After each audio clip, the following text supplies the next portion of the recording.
Chris Redfield.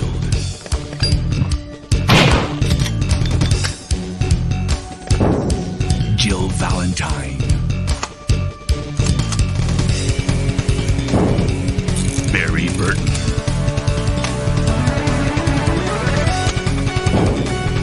Rebecca Chambers. Albert Wesker.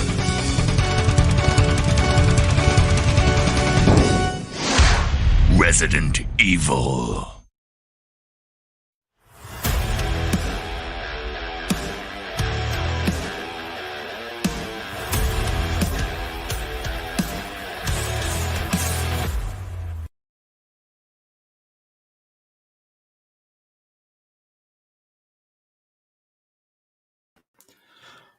What is happening, everybody?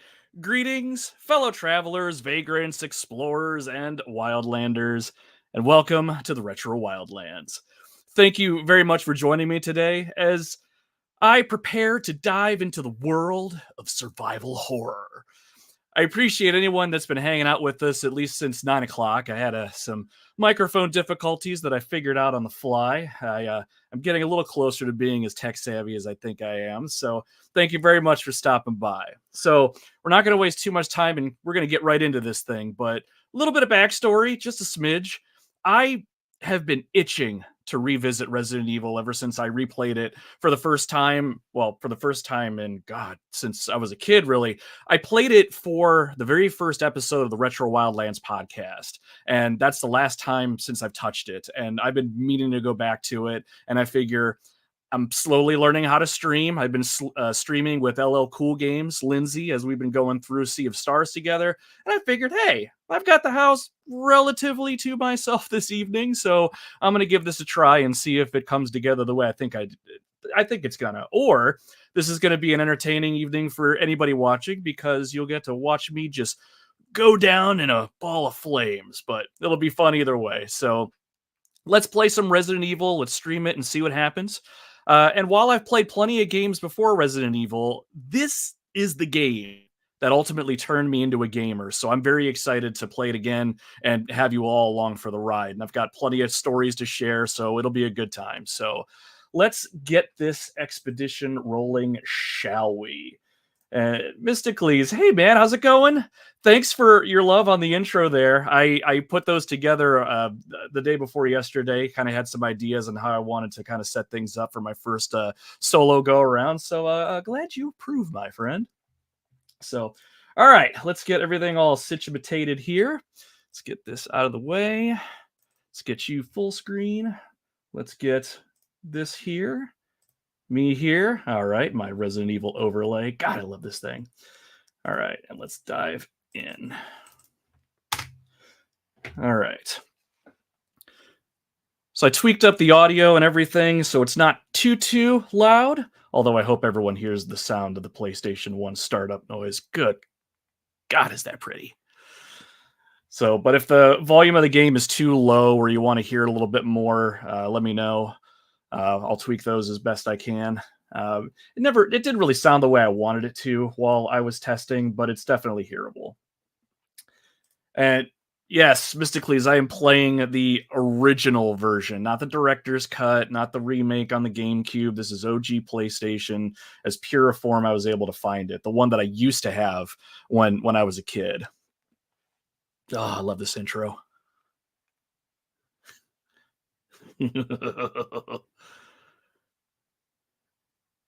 Man, for those of you that have not listened to the first episode of my podcast, The Retro Wildlands, this game has a hell of a history with me. And my stepdad brought it home one day and told me that I wasn't allowed to play it because it was going to be a very mature video game with all of its pixelated blood and gore. But I'll get into it as we go. But this one's special. So, all right, let's see here. All right, so Mysticles is not hearing much sound, which is cool. Let's see here. Give me 1 second. I'll tweak some settings in the back here and see if I can't get a little bit of sound. I could hear it, but it's faint. And the settings of the system that I'm using are a little wonky. So we'll try. Let me actually move this over here. We'll try 40% power. All right. And then we'll bring that back to the stage. Whoop. All right. All right. Well, first question's always Chris or Jill. Jill's technically the easier of the two to go through the game. Chris is the harder experience, but I will always have a soft spot for Jill. So we're going to play through Jill here and see how far we get.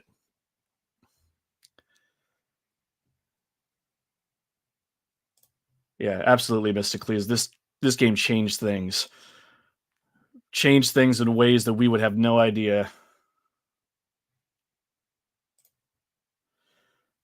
All right.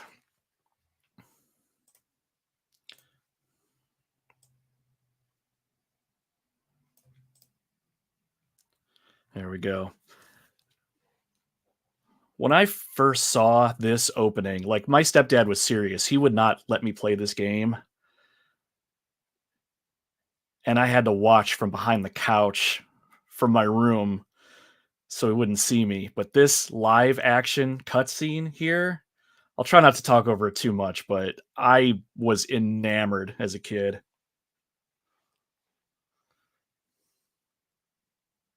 Even though the voice acting is just awful, but it's so good.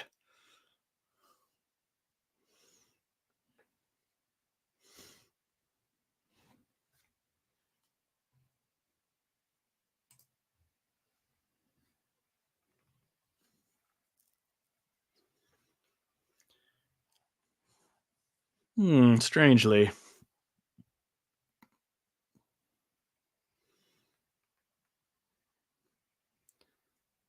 God, even these actors are so young.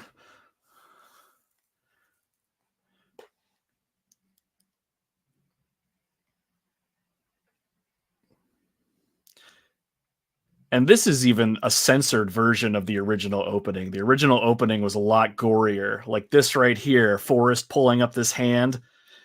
It didn't stop there. It would actually be the full on hand in the actual opening.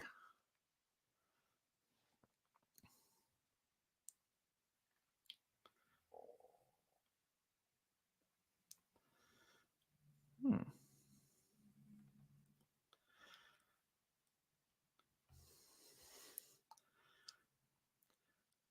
Man, I almost wish I could be there while they film this. And I never quite understood this, but I guess this needs to happen so the game can happen. But Brad Vickers, Chicken Heart, as he's called in the Resident Evil lore, just says, "Nope, I am fucking out of here." But I'm kind of glad we did, so we have this awesome game.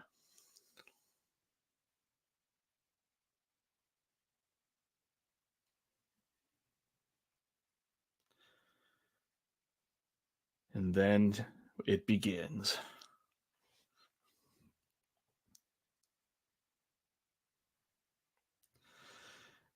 And this intro, too. This one with Chris Redfield, he's actually smoking a cigarette in the quote unquote original opening, too. But apparently, we can't handle that here in America, I guess.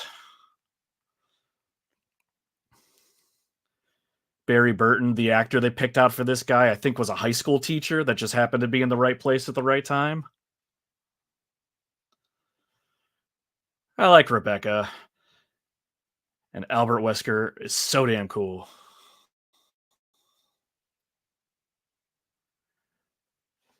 All right, it begins. They have escaped into the mansion where they thought it was safe. Yet.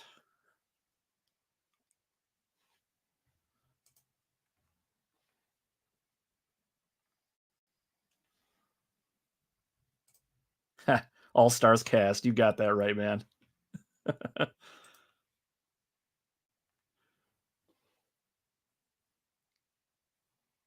Don't open that door. But Chris is. All right, I'll try not to do that. uh,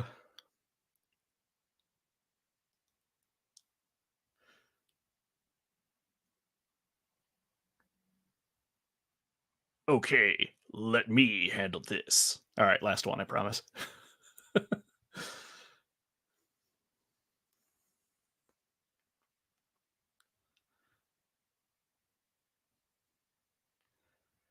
Such an iconic opening too. And God, I've played this game so many times I could recite every single line I think in my sleep.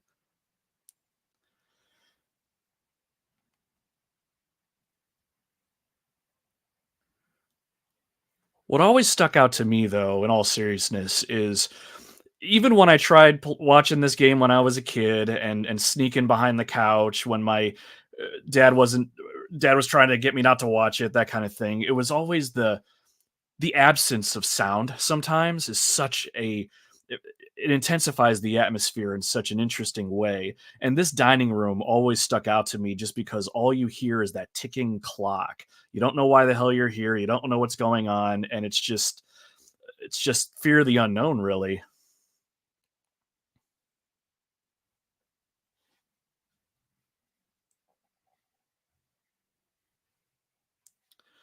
Oh, you know what? Mysticles, I think I know why you don't have sound. Give me 1 second there, boss. Boop. I need to. This is like the kind of thing that I should do at work that I don't. It's when you share your screen, you share your system audio too. All right, let me dial that sound back just a little bit, just to make sure I'm not blowing your ears off here. All right, let's try that again. Hide that. Let's bring that back up on screen. Get out of here. See if you can find any other clues. I'll be examining this. Hope this is not Chris's blood. All right, if you guys got audio, let me know so I know I did the good thing. All right. Barry is investigating.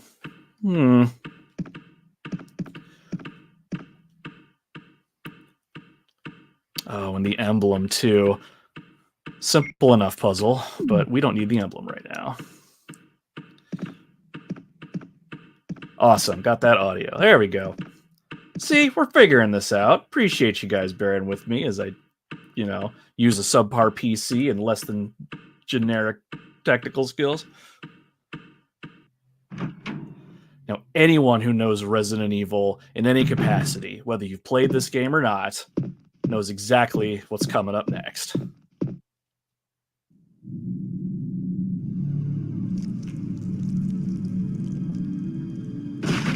When this happened, I was watching from my bedroom, and this right here made me squeal to a point where my stepdad whipped around and he's like, "What the hell are you doing?" And I watched him almost get his face eaten off as he was yelling at me, running from this zombie, man.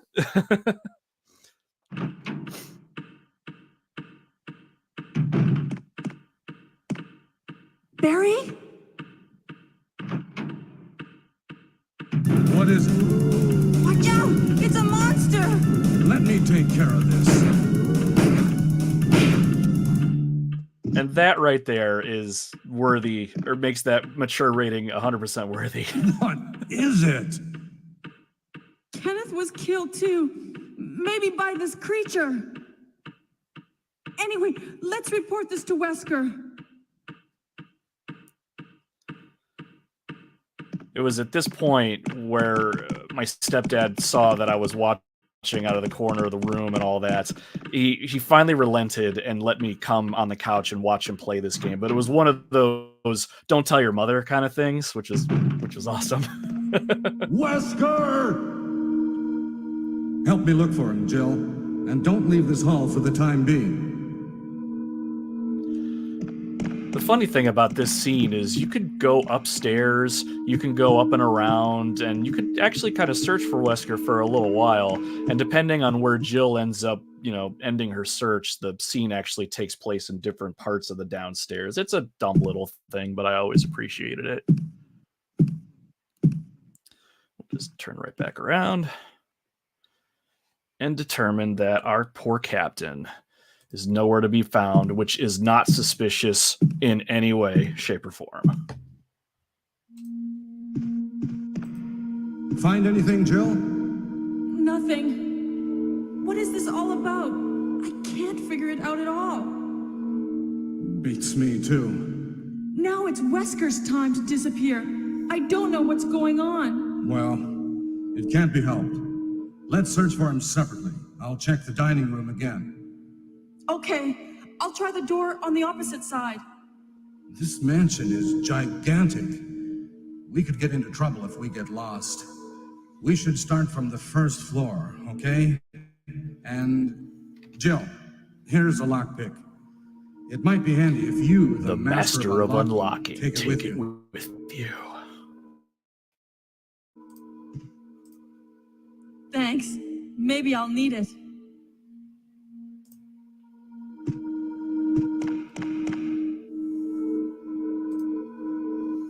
Listen, if something happens, let's meet up in this hall.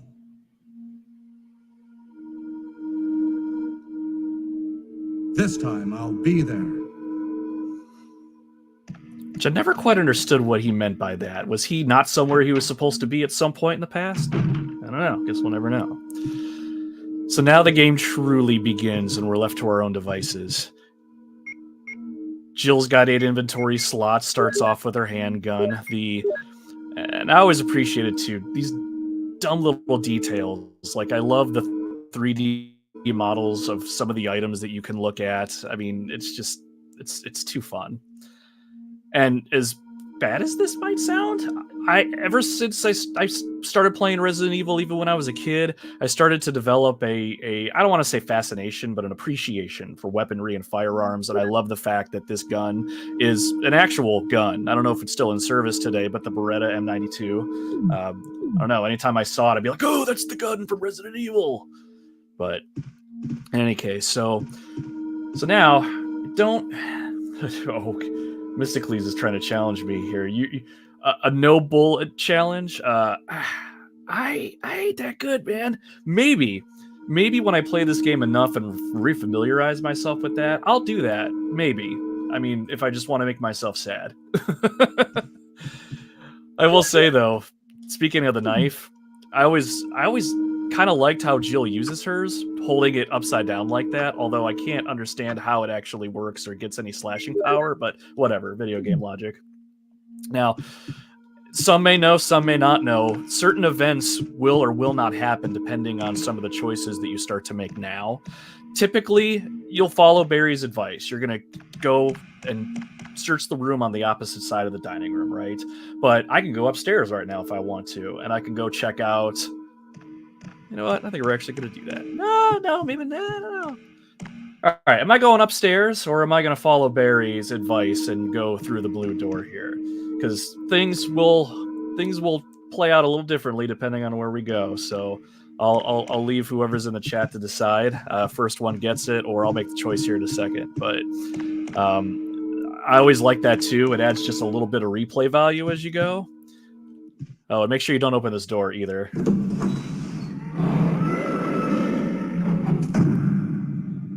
Yeah. It is too dangerous to go outside. All right. Mystically says we go upstairs. We're going upstairs. Which I remember the first time after my stepdad and I beat this game for the first time. Obviously, I got to play it whenever I wanted to. I passed that rite of initiation, I suppose. And I remember going upstairs the first time and being very anxious about it because Barry said, we're going to check the room off the opposite side of the dining room. But I went against his advice, I guess. And I'm just like, what's going to happen now? And oddly enough, something things do change. So let's take a gander here. Oh yeah, creepy hallway. Spots of blood are here and there. Not foreboding at all. I hope this blood isn't from my teammates. We're still looking for Bravo team. Bravo team is supposedly around here somewhere. Well, we ran into one getting his face chewed off earlier.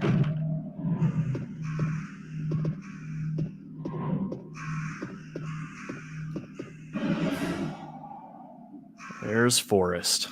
He's been pecked to death by crows.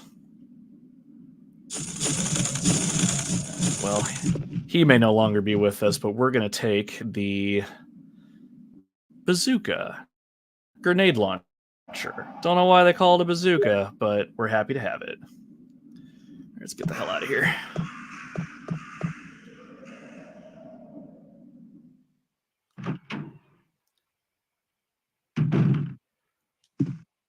Justine jumped in the chat. Hey there, Justine. You said the blue door before I saw you say the blue door, so I apologize. We went upstairs.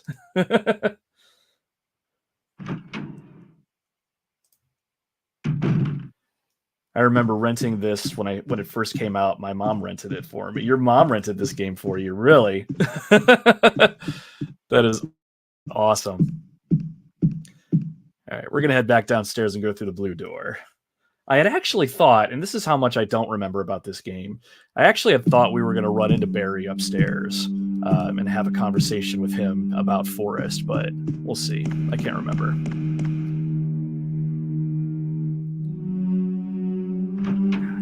Even these door animations, such a simple developer's trick to hide loading times, but just so iconic. All right, let's see here. So we got the map up there.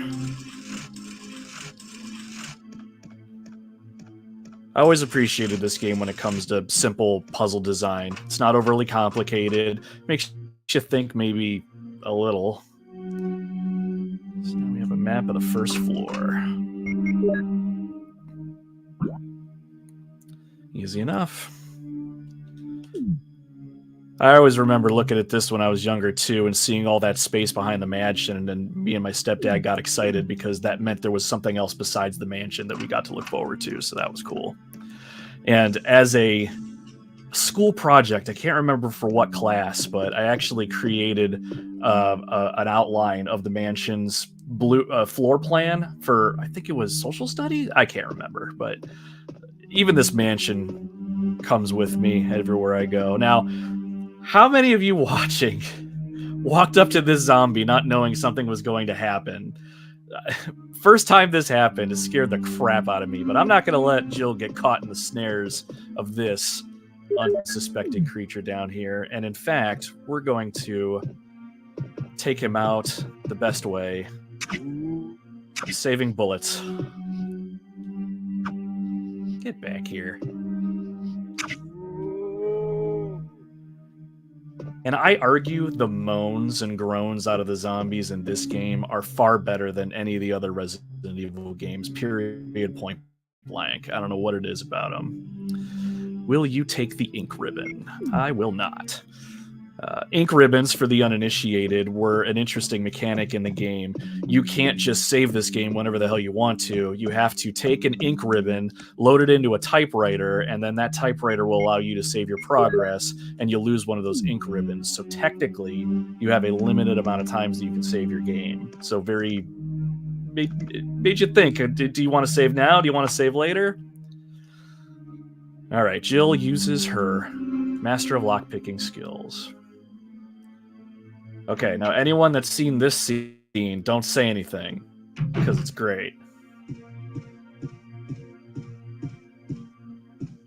Zombie dog!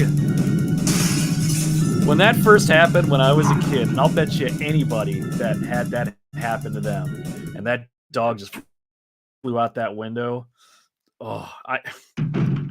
I jumped so high when I was playing this. I flung my controller halfway across the living room, scrambled to get it. My stepdad was looking for it too, because I literally whipped this thing, and we didn't make it out of that scenario, and my heart did not recover. I think I still have a abnormal.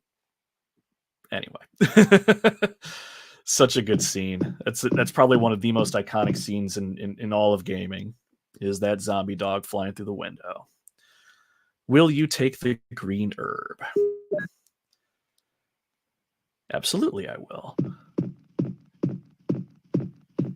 Now, it's not explicitly said in the game, at least at first. You find a file that explains it later. But the green herb is synonymous now with Resident Evil. It's what restores your health. Take a bullet wound, take a bite to the neck, twist your ankle, rub an herb on it. It's perfectly fine. Oh yeah, Mysticles, you were in my boat. You just ran out of the room and said peace out when that dog came in. Oh, and zombies. Thank you, Justine. All right. I think in Chris's scenario, if you play as Chris, the bathtub's actually full of water, dirty water, and you get a chance to drain it. And I think there's something in there. but it's like one of those, like, if you're ever in a scary situation and you just see a bathtub full of water, is your instinct going to be to drain that and see what's underneath it? I don't know. Asking for a friend.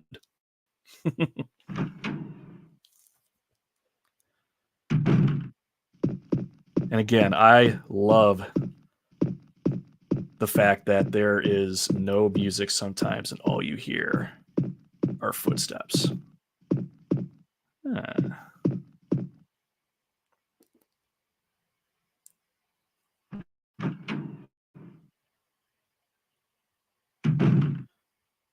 Not ominous at all. It's crazy to me. I always thought when I was a kid that there were real life mansions that had rooms like these without any sense of normal layout. But here we go. Any survival horror game player's just best friend, a shotgun. Yes, I will. That doesn't look good either, but it's probably fine.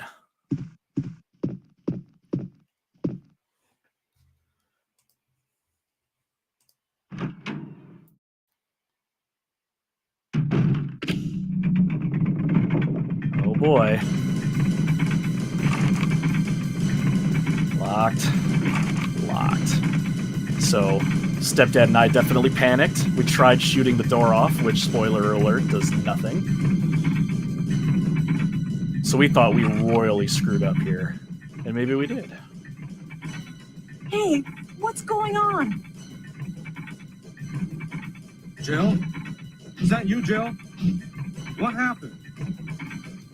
Barry, help me, please. The door won't open. Quick! Stay away from the door, Jill. I'm gonna kick this door down. Here comes Barry. Bam! Hurry! This way!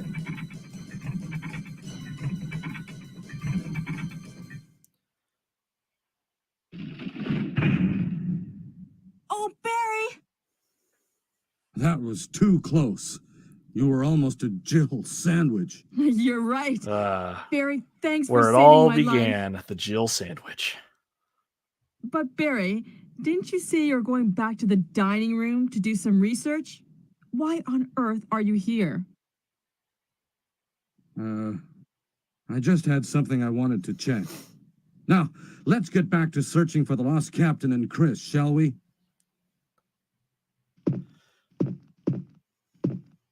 Thank you, Barry. Yeah.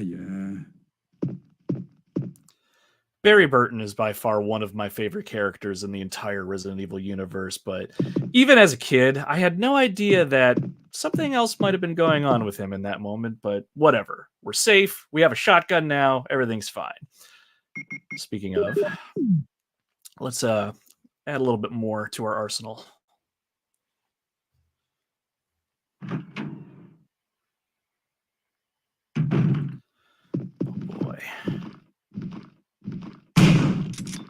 Done and done. My stepdad and I had no idea you could actually do that, and the game doesn't tell you in any way. But if you aim up, or if you just aim straight and the zombie's like right, oh, hello. Hi. Let me demonstrate. If you aim straight right into their chest, right at point blank range, it blows their heads off. And once my dad and I figured out that that was a thing, changed the game. The shotgun became not just a powerful weapon, but a strategic tool in conserving ammo. So we're going to keep that shotgun close. We unlocked it. Thank you, game.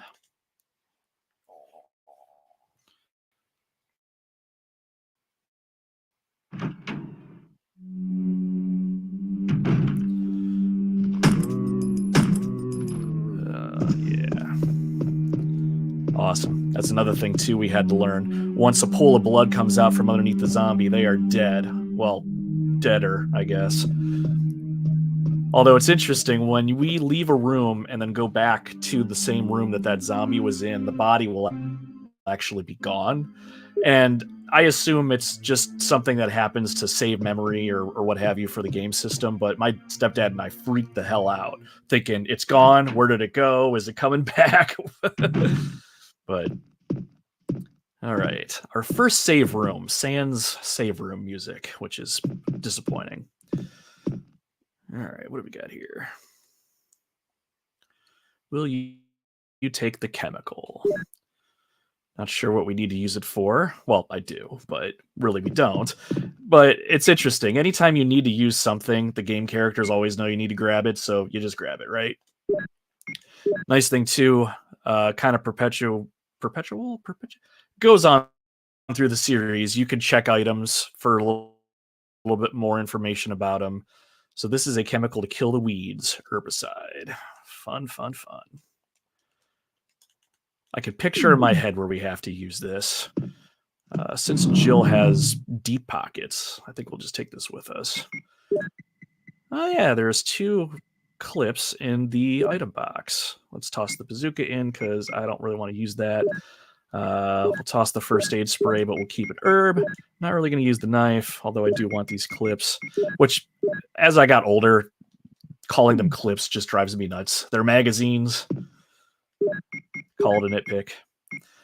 But we can combine them in our inventory to save space. We could also combine them with the gun to put more bullets in it. We can't automatically reload our gun as we go. We can reload on the fly when we're out of ammunition, but combining in the menu is the way to go. So, all right. Got 3 open slots left, so let's keep going.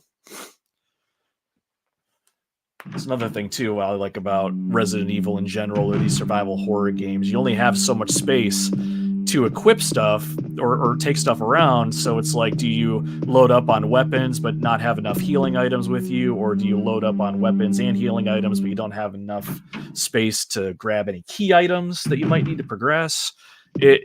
You kind of tailor the experience to yourself in a way, depending on how you want to approach the game with your loadout. All right, let's see what's behind door number 3.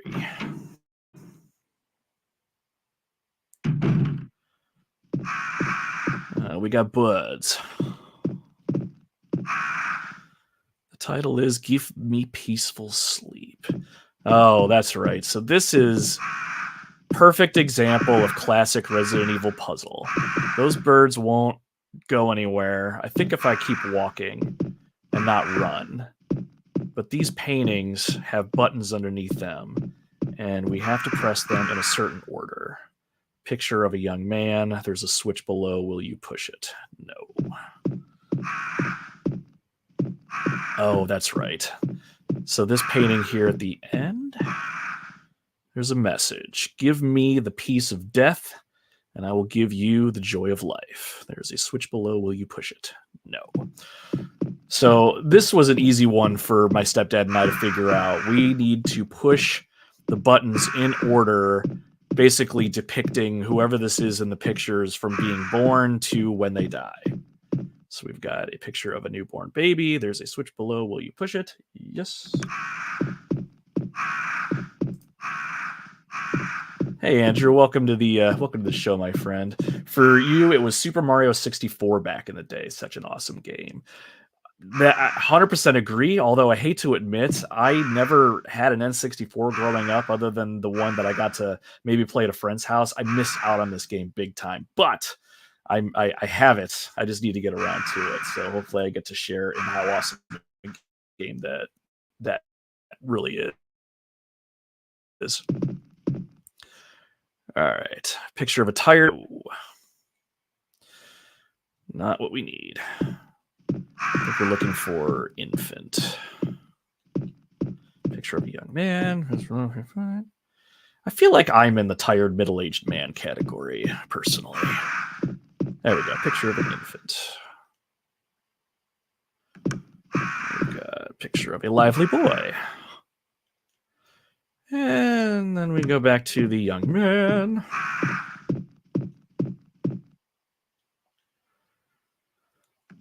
Like, I think my wife's still watching this. If you are, honey, if we ever get a chance to build our own house one of these days, I want a house like this where we can hide stuff, preferably behind puzzles. That would be amazing.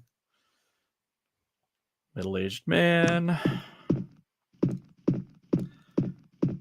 Surprised the birds are being as calm as they are. And then finally do we have? A picture of a bald-looking old man. That should do it. Give me the piece of death, I'll give you the joy of life. Press button. Bam.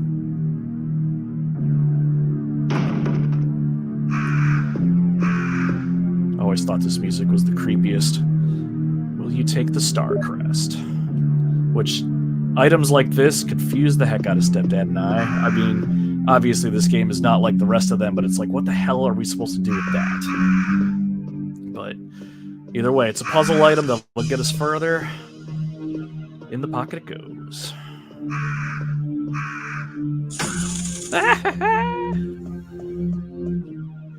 I'm a jerk.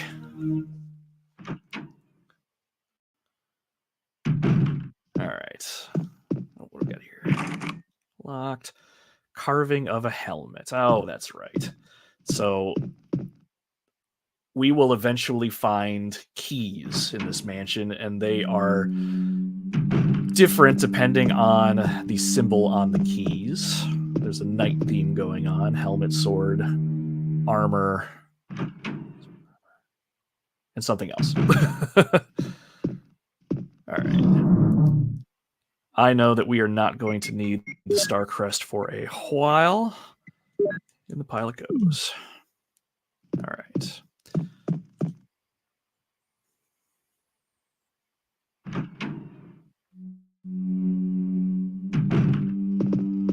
Oh, yeah. Justine knows what's up. Bookshelf door. That would be awesome. Pull on the book. Pull one of these. Yeah. Ah, so good. All right. I think I'm tired of the first floor already. Let's head upstairs.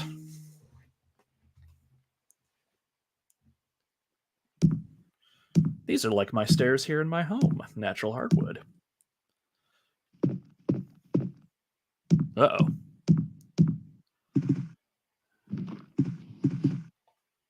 Oh, I don't have auto aim. Ah!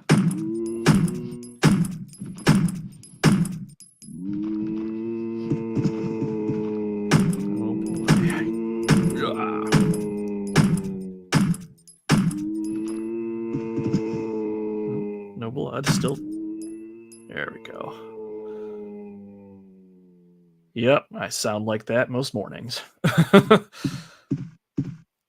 I don't know if you guys caught it. I didn't leave a lot of time for it to be enjoyed. But when a zombie's walking around and he hasn't found you yet, you can hear him sniffing the air. What for? I have no idea. But that creeped both me and my stepdad the hell out. What we got here? Locked. A carving of armor.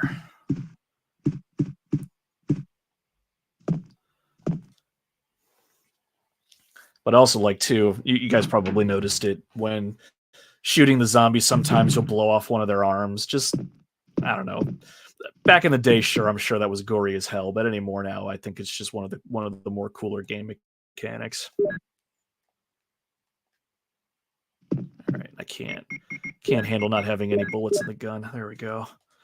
15 in, 14 out. What do we got here? Wood is put in the stove. A paper is on the wall. If that's not a cue to use a lighter, I don't know what is. But Jill, unfortunately, does not have a lighter. I think Chris has a lighter. I can't remember. Or he finds one of the two. But I think we find a lighter at some point, too. It's locked. A carving of a helmet. I even remember too when my stepdad and I used to play this. Like we would, I mean, this was pre-internet days, which hurts my back just saying it. But we would take out a piece of notebook paper and we would write down some of the things. Like, granted, we've got the map.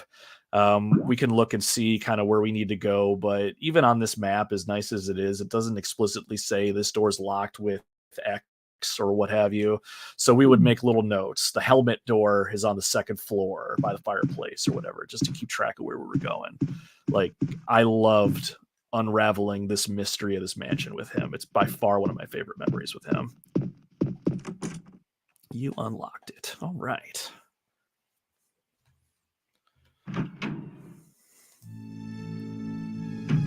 Creepy music, creepy zombie. God damn it. I'm so used to, and I think I'm spoiled, the very first iteration of Resident Evil on the PlayStation did not have auto aim, I think it was called, in that when you go to pull your gun out, Jill would automatically turn her body towards a threat.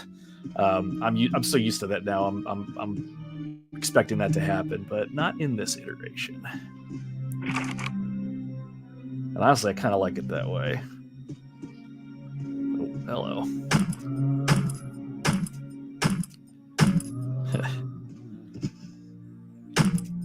Oh, you're already dead. Wasted a bullet. Naughty, naughty. I always made it a point. Anytime you have a zombie or an enemy in a hallway like this, there is no way you're getting around them. So these ones automatically take a cap to the face. Period, point blank. Am I ready for this one? No, it's armor 2. So we got 2 locked armor doors in here. Like, I remember this game. It's all coming back to me, even after having not played it for a couple years. But I don't know. I think it's the old man memory. So this is going to be fun just coming through it together again with y'all. All right. Book. All right. A botany book all about medicinal herbs. I am not going to bore you all with the literature here, but basically this is where you learn about herbs. The green, it recovers physical strength. The blue one neutralizes natural toxins, and the red one does not have an effect by itself, but it can be more effective when mixed with other herbs. So this is kind of your clue that the green herbs restore your health. If you find a green herb and you combine it with a red one, it becomes much more powerful. It'll heal you completely, and then blue ones will heal you from poison if you're inflicted, which I remember thinking to myself, what the hell am I going to find that's going to inflict poison on me? It better not be spiders. Spoiler alert, it was frickin' spiders. Anyway. I don't think there's anything else in here. Although I do know this room has a little bit more significance when you play as Chris. You unlocked it.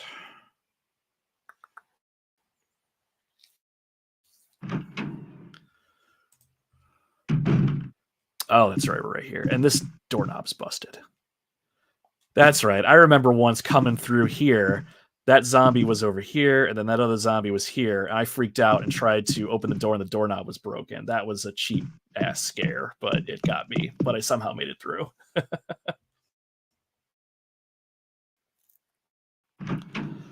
All right.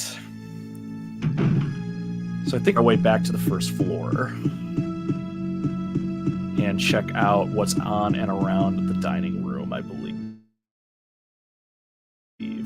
Or no, we've got the second floor on the other side. Yep, we're going to stay on the second floor. Barry! Oh, hey, Barry. Jill, what's going on? Any clues? No, but something's wrong with this house. Really? Whoa, this hall is dangerous. Maybe it's better to secure our escape route first. There must be a back door somewhere. Let's try to find it first, shall we? Okay, let's separate again. Just a moment. I found something. What is it? What is it? It's a weapon. It's really powerful, especially against living things. Better take it with you. But how about you, Barry? I have this. Thank you. I'll take this then. God, this voice acting sucks so bad, but God, I love it. Rounds. Just before I found the bazooka and had no idea what the hell they were. But acid rounds are going to be very useful.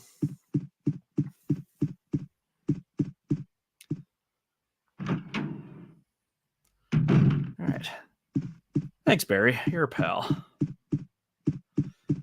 Hopefully you're not throwing suspicion off yourself by giving me free stuff.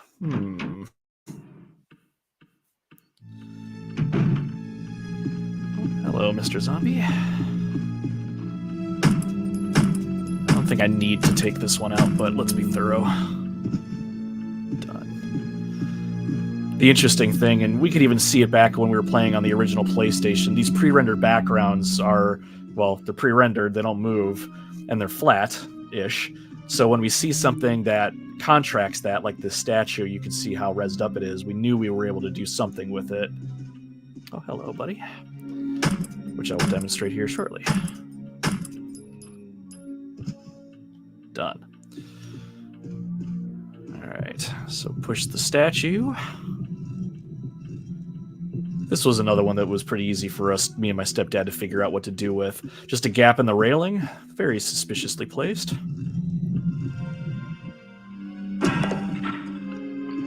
We'll go down to the dining room shortly. That item's not going anywhere. But I always thought it was interesting having a second floor like this above a dining room. Like, what do people do? Just watch people eat? I don't know. And then you go from that kind of a wallpaper to this icky green out of nowhere. It's shocking. Oh, hello.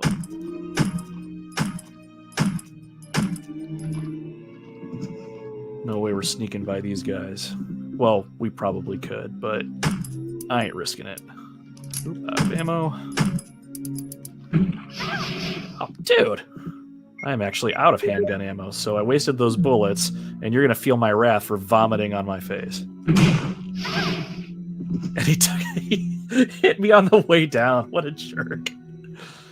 Well, as much as I don't like getting barfed on, it's better than getting bits, so I guess we'll count it lucky. The one thing, too, they didn't get better at this until further iterations into the series, but you've got our health down there next to Jill's portrait. We're fine-ish. It's yellow instead of green. But we have no outward way to tell what our health is. They don't show injury, the characters, or anything like that, so we just need to be mindful of how much damage we take. Numeric key panel, you don't know the pass number. Well, screw you, keypad. Maybe I do know the number and I just can't use it on you right now. All right. I actually think, is it Barry we get that from way down the line? Sounds right.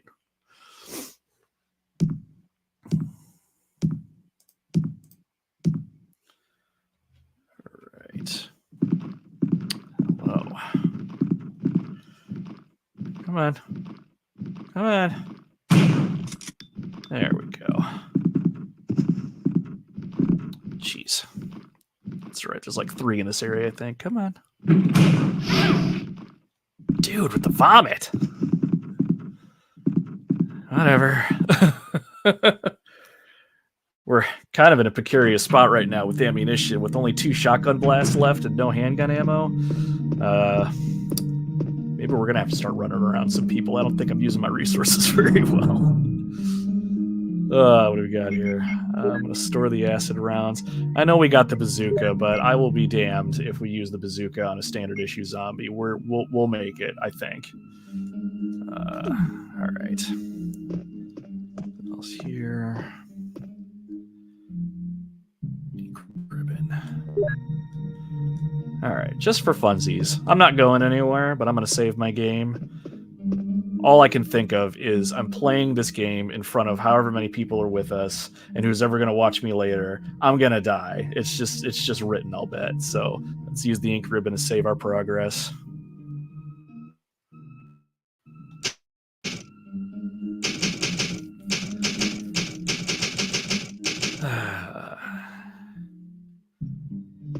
All right, we are saved. If I make a dumb decision, we'll be able to reload here.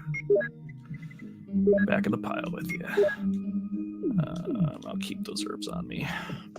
Actually, you know what? No, I'm going to dump that second herb back in the case because I know of somewhere we're going that's going to have a cache of herbs. All right. Let's say goodbye to the soothing sounds of the save room music, back into the horror.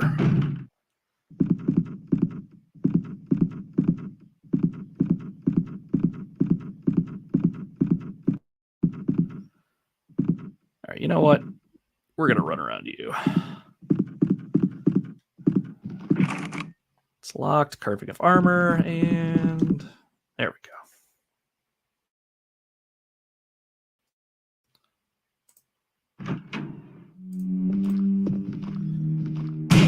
We're not running around you.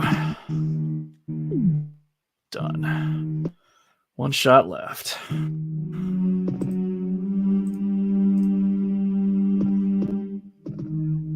Ah, crap. Is this? Oh, now I know where we're at. Okay. We're going to unload some items here and potentially get another one. God, I hate this room only for the noise. So, how many people that used to play this game back in the day not know what the hell that is in the fountain there?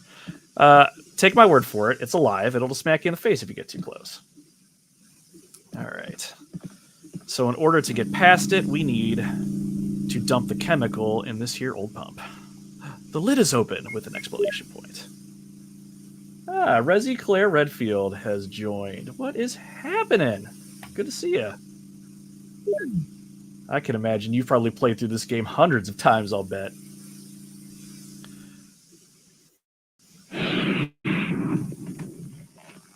Yeah, we're just going to ignore the fact that you exist and kill you outright. Yeah, there's all those herbs over to the left that are going to stock us up nicely. Actually, it's going to be great because when I do run out of ammunition and do nothing but just take hits, I'll be okay. All right.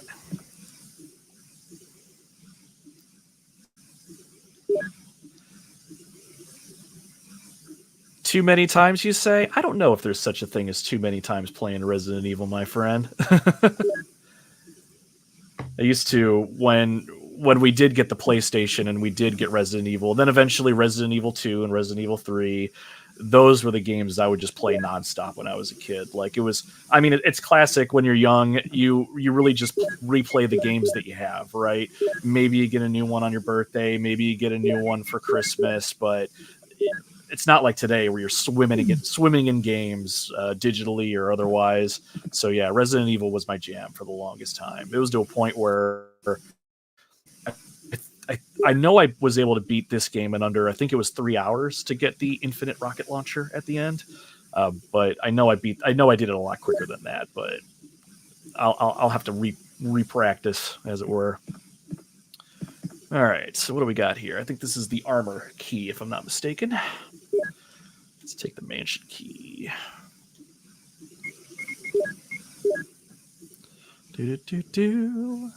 Yep, suit of armor.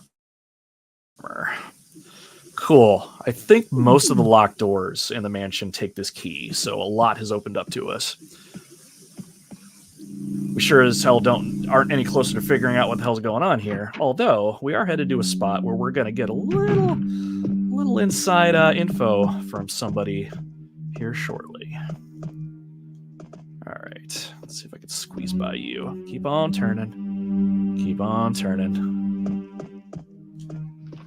Go through the door. Use the lockpick. Perfect. And I appreciate the fact that whatever the zombie's doing right now, they're just letting me slowly open this door. Awesome. All right.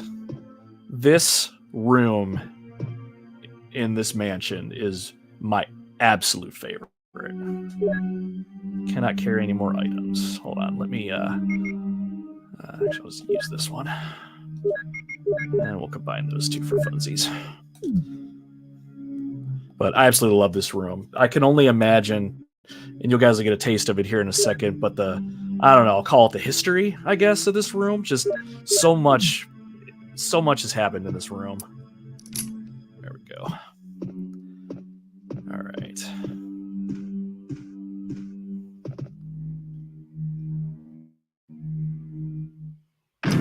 Hello.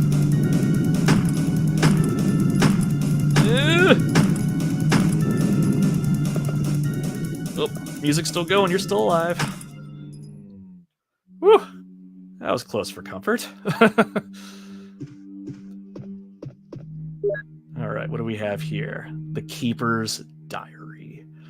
I think, and Claire, I think you'll remember the channel off the top of your head. It's escaping right now. Is it Residents of Evil did the fan film just recently called The Keeper's Diary, where they did the kind of a fan iteration of the backstory of this particular character, the Keeper.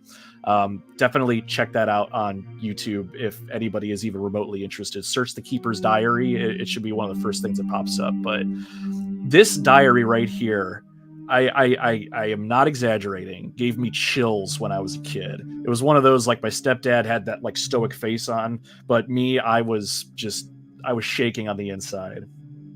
There we go. Yes, Residents of Evil did The Keeper's Diary. So if you're watching at any point, definitely check them out. That fan film is by far the best I've ever seen. Not even joking. Let's check out The Keeper's Diary. I'm going to read this one. May 9th, 1998. At night, we played poker with Scott and the guard, Alice, whatever, and Steve, the researcher. Steve was really lucky, but I think he was cheating. What a scumbag. May 10th, 1998. Today, a high-ranking researcher asked me to take care of a new monster. It looks like a gorilla without any skin. They told me to feed them live food. When I threw in a pig, they were playing with it, tearing off the pig's legs and pulling out the guts before they actually ate it. May 11th, 98. Around 5 o'clock this morning, Scott came in and woke me up suddenly. He was wearing a protection suit that looks like a spacesuit. He told me to put one on as well. I heard there was an accident in the basement lab. It's no wonder. Those researchers never rest, even at night. May 12th, 1998. I've been wearing this annoying spacesuit since yesterday. My skin grows musty and feels very itchy. By way of revenge, I didn't feed the dogs today. Now I feel better.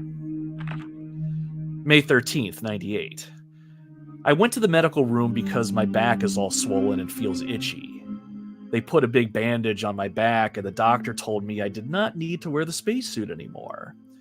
I guess I could sleep well tonight. May 14th. When I woke up this morning, I found another blister on my foot. It was annoying, and I ended up dragging my foot as I went to the dog's pen. They have been quiet since morning, which is very unusual.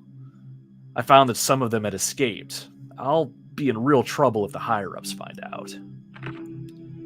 May 15th. Even though I didn't feel well, I decided to go see Nancy. It's my first day off in a long time, but I was stopped by the guard on the way out. They say the company has ordered that no one leave the grounds. I can't even make a phone call. What kind of joke is this? Question mark, exclamation point. May 16th. I heard a researcher who tried to escape from this mansion was shot last night. My entire body feels burning and itchy at night.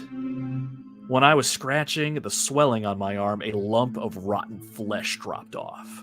What the hell is happening to me? May 19th. Fever gone, but itchy. Hungry and eat doggy food. Itchy Scott came, ugly face, so I killed him. Tasty.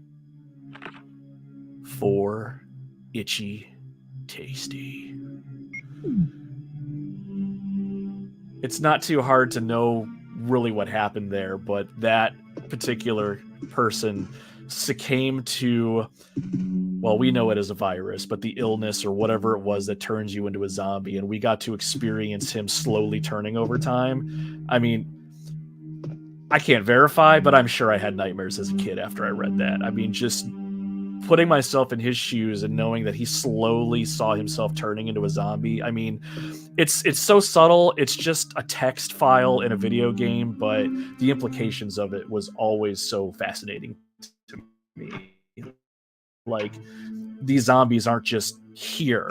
They were real people at one point. Like, that guy right there probably had hopes and dreams or a job or something, and he slowly turned into what he is. Glad that door was unlocked.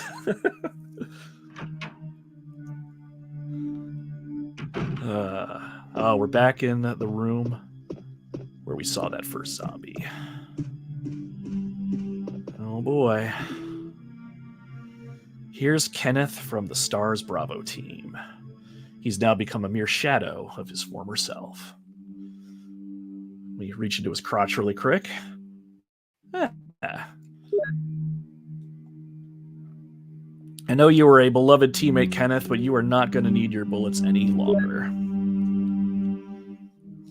All right. Now we've got... Oh, I didn't want to check those.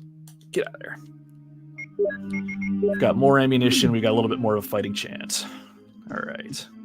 Let's head back to the dining room and collect whatever it was that fell off that statue.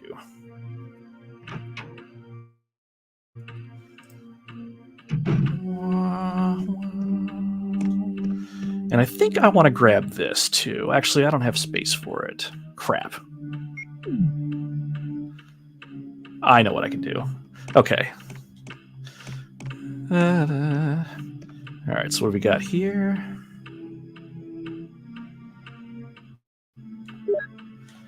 The blue jewel. Took my stepdad and I forever to figure out what the hell this thing was actually for, but I just so happen to remember, so we're going to use it really quick. Yeah, Claire, this game scared me so bad when I first played it, you say. I 100% believe it. I mean, look at this game now. It is nothing compared to games today, but people were legitimately scared of this game or had legitimate fear of it. I mean, he's not the most grotesque zombie you've ever seen, but he invokes a little bit of fear. Oh, wait, I need to kill you to get by where I'm getting at. I got one more shotgun round. Let's decorate the walls, I suppose. But yeah, the music always got to me. Just everything about this game has such a way about it. The atmosphere. All right, so we've got... Some tigers have a red eye and a blue eye. Well, I just so happen to have something that looks blue. So we can slot the blue gem in here and get our second crest. All right. We haven't come across the place that actually uses these, but I will say we need 4 of these puppies. Eventually, these will lead us to the courtyard and get us outside. Not to freedom, but outside the mansion at least. But since my pockets are full, I'm going to run back to the save room and unload a little bit. Actually, let me unequip the shotgun because that would be funny, trying to use that without any ammunition.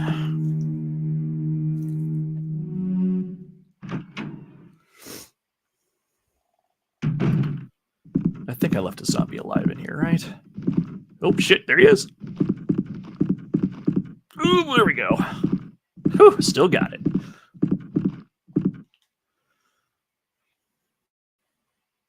We could probably put him down next time we go around him, but we'll let him live just a little longer. All right, I don't need all this health, but it's nice to have it. So we're gonna dump you off. We'll actually dump those 2 mixed off, and I'll just keep a regular green one in case I find a red one. That'll be fun, and I can combine that. Dump off the crest. All right, this is kind of dumb, and I'm curious if anybody else feels the same way, but I lose my mind over the fact that none of this stuff is organized, and I used to spend time as a kid organizing this and putting my weapons together and my items together and all sorts of stuff. So I'll spare you all that for this evening, but I used to do that incessantly. Hey, Chris, welcome to the stream, my friend. Do I still have the VHS where you recorded yourself dying every way imaginable in this game? I do not, but some fun facts for those watching. I was infatuated with the fact that this game could kill you in a multitude of ways, whether it's zombie bite or the zombie dogs or the hunters, for those that remember those green lizard-backed fiends. So I would hook up the PlayStation to the VCR, then to the TV, and then I would put a VHS tape in the VCR and hit record, and it would record gameplay. So all I would do is find all these unique ways to die, and then I would record them on this VHS tape, and then just record this marathon of all the ways you could die. And I remember one of my proudest moments was when I brought this to like my stepdad or even my mom, and was like, "Hey, look what I made!" And like, like a little puppy with their tail wagging, and the look on their faces, I'll never forget. It wasn't disapproval, but it was not approval at all. Oh, jeez. How we doing, Eric? Yeah, you remember those videos. Oh my god. Those are the days. I don't know. I kind of wonder, Eric, if your dad, who is my stepdad, by the way, if he has that somewhere in the house. I wonder. But anyway, all right. I'm losing track of what I'm doing here. What am I doing here? I got the armor key. I got the. Oh, I want to get the emblem off the fireplace. There we go. Oh, Claire's first death is when they were crushed by the ceiling. So those of you that were with us a little earlier, when you go get the shotgun and you pick it up, you spring that ceiling trap. And depending on where you meet Barry, if you meet Barry before he comes and saves you in the shotgun trap room, he won't save you. So if you grab the shotgun, I believe you can run through the door. I don't know if it actually locks, but either way, if you screw up, Barry won't save you, and you could quite possibly get yourself crushed.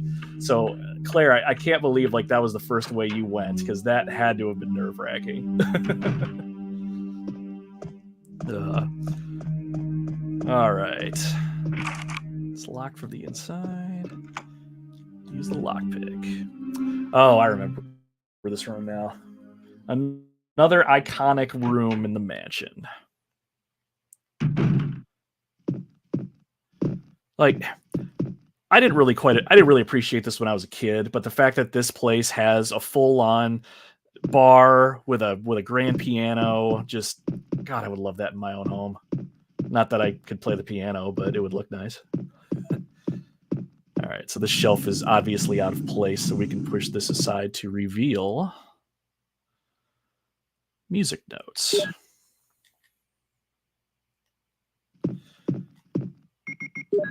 So anybody can kind of put two and two together and know that you need to use the music notes on the piano.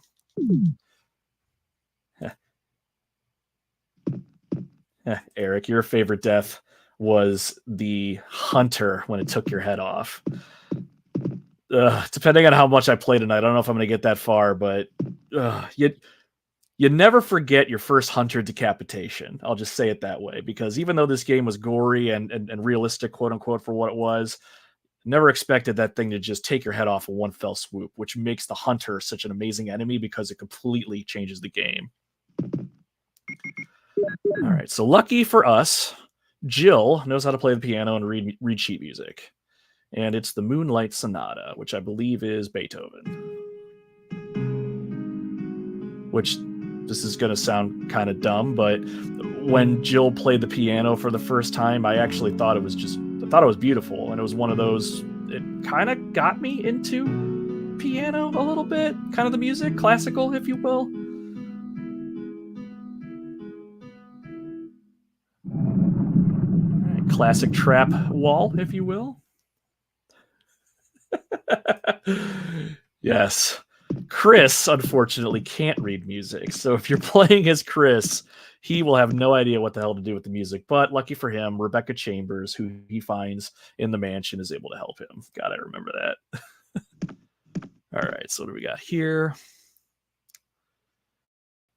The gold emblem.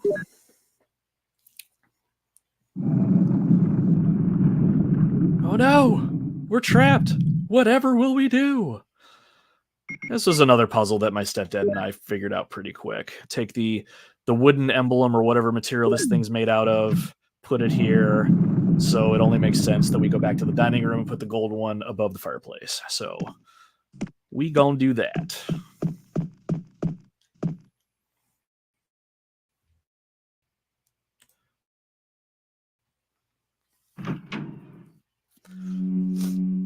Even the doors in this game are cool. I don't know why. Some of them are very unique.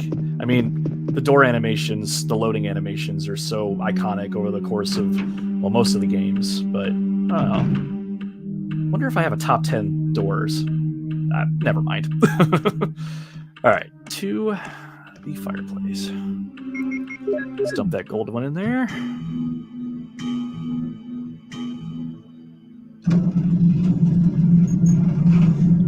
All right. Oh, fun fact.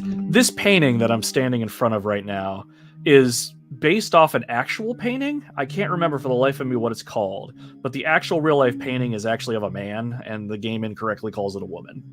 Fun fact. All right, what do we got here? I think it's yeah, there we go. So this is, pretty sure it's the shield key. Now the shield key seems very unassuming at first, but for those of you that have used it before, you know what kind of monstrosity is hidden behind the door that is locked with the shield key, which we will get to in good time. All right.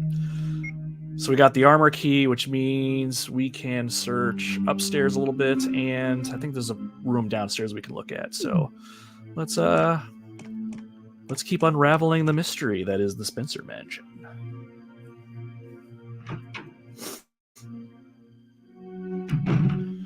All right, Jill can walk a second while I hydrate.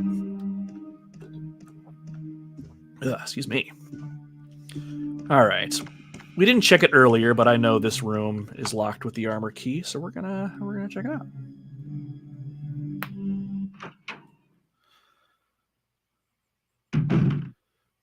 All right. I always like this. An object of art. Yeah, it was a huge snake and also poisonous. You never forget the snake behind the shield door. Yep, we're going to get to it. There we go. More bullets. It's been a long time since I watched you play this game, man. I'm getting flashbacks. Yeah, you getting nostalgic flashes there, Eric? Isn't it one hell of a drug, man? All right, let's keep going. Oh, hello.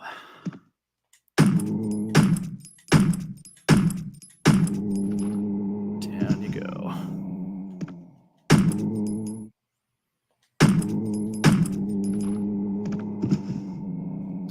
Really? I don't know if you guys noticed that either. It was something I was able to pick apart when I was younger.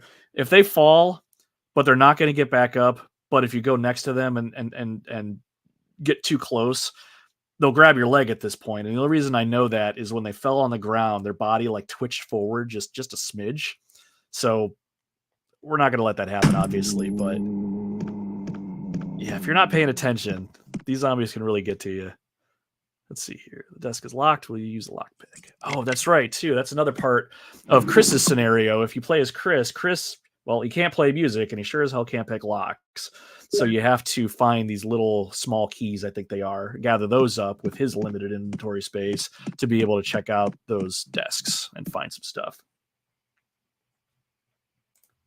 Let's see here. Can you also step on their head? Yes, you can, but you have to be grabbed by them first. But Jill, on the other hand, doesn't step on them. Here, I will demonstrate. She just punts that thing across the room because she's a badass.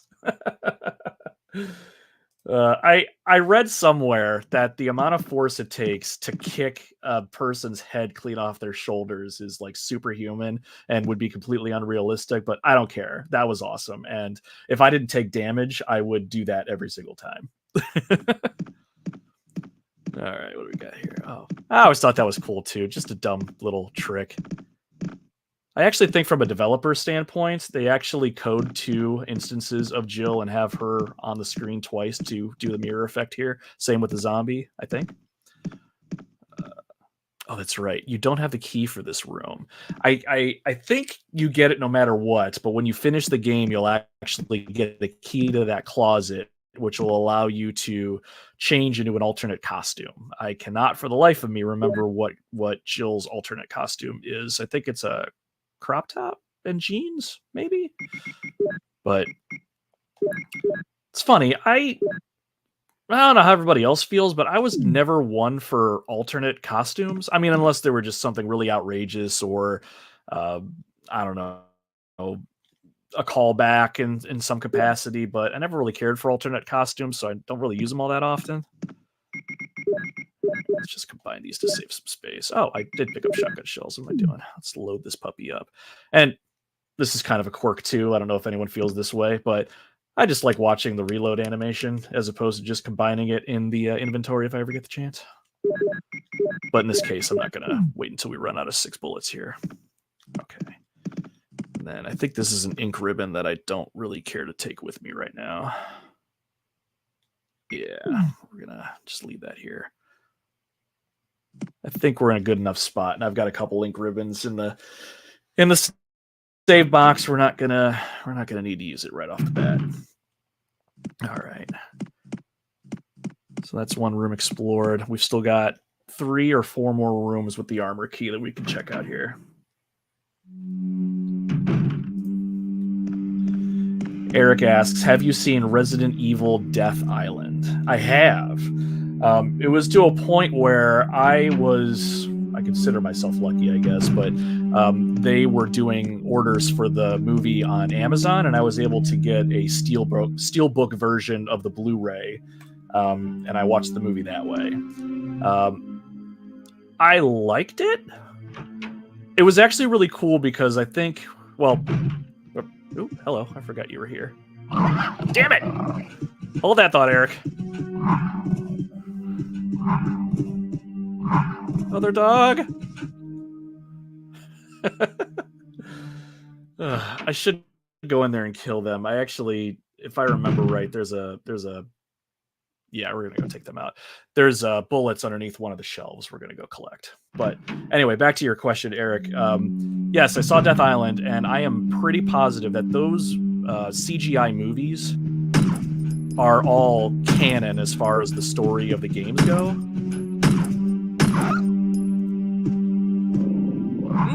Forgot about you. Just die already. Thank you. Those movies are canon to the overall storyline of Resident Evil, and I thought it was awesome the fact that in Death Island they brought back, I think, pretty much every main character on one screen. Chris Redfield, Jill Valentine, Leon Kennedy, Claire Redfield, and Rebecca Chambers, who's in this game too.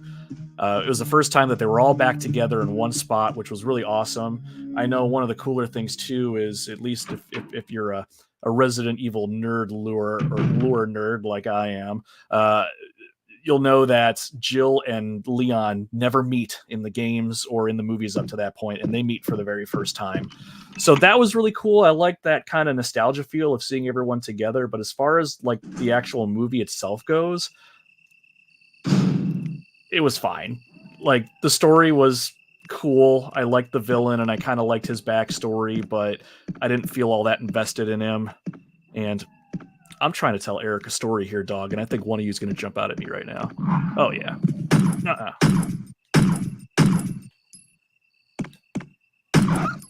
Stay. Anyway. But, yeah, the bad guy was cool. I didn't really connect with his story, though. I liked how... Actually, I'm going to leave these herbs here.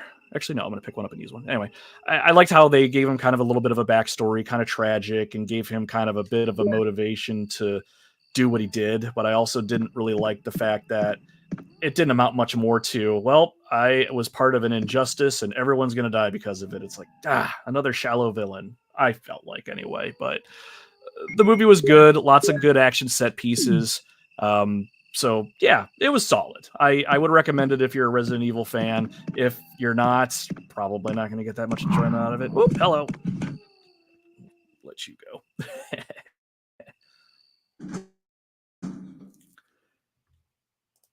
Yeah, I agree, Eric. Any iteration of Resident Evil would be better with Wesker. Just period, point blank. He... I'll just say is no longer with us for those that haven't played Resident Evil 5. I guess that is kind of a spoiler. That's fine. But the game's been out for forever. But Wesker's no longer with us. He's not coming back. At least I don't think. If they find a way to bring him back, it's going to be some asinine plot device, which I don't think will go over well. But I still think he is by far the best villain in this entire series. Not even really a villain. Probably one of the more intriguing characters. Just period. All right, I wanted to dump off some of my junk. Let's see here. Where do I use this key? I'm drawing a blank. Oh, now I remember where to use this key. Although I'm not going to be using the key right now. So I'm going to toss this in the thing. I don't have... I'll use just a regular herb. Okay, I think we're good. Down. Okay, we're ready to go. All right, we're going to head back upstairs. A couple more rooms to check out. And it's almost snake time. Ugh. We found... I just remembered a funny memory. When I was living with my stepdad and my mom when I was younger, we had a 2-story house, and the downstairs connected right to the backyard. And I remember having played this game so much, even though I became quite the badass at it, I will say, I was still very much afraid of the snake boss that we're going to be seeing here in a little bit. And because of that, it didn't do anything to help my love of snakes at all. I don't care for snakes really anymore in real life, but I remember going downstairs, and for some reason, somehow, there was a little gardener snake that decided to just coil itself in the living room in the middle of the floor, and our white living room floor about crap my pants. And it's all Resident Evil's fault that I don't like snakes. All right, what do we got here? Something can be seen in the showcase. Well, no crap. There's all sorts of stuff in the showcase. But I can almost see it rendered in there. This is kind of an obvious trap here. My stepdad and I, of course, just see a red button on the floor and decide to push it. I will not. But if you push the button without doing anything, these vents in the floor are going to spew out poison, which will slowly kill Jill if she stays in the room. But if you put the statues over the vents first, then you can progress. Which I always thought was odd. How does this mechanism know that the vents are covered? Whatever. Video game logic, I guess.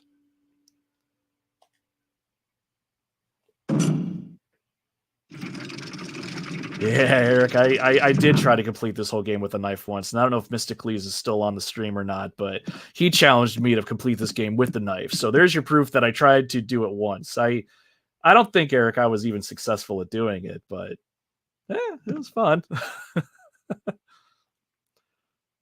All right, Suncrest, that's number 3. Number 4, of course, is hidden behind our snake boss. But before we attack or take on the snake, we have one important task we have to do first. All right, everybody, get your cheese platters out. You're about to experience the best in video game voice acting.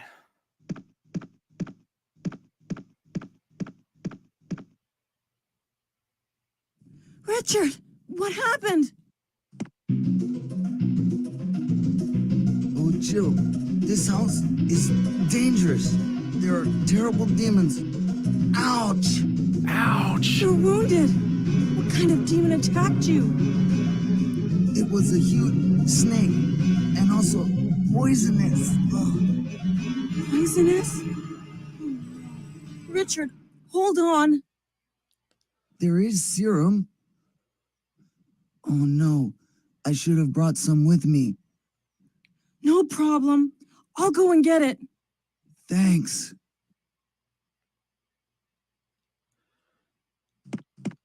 I don't even have any smart-ass thing to say. That's just so bad, but I love that scene so much.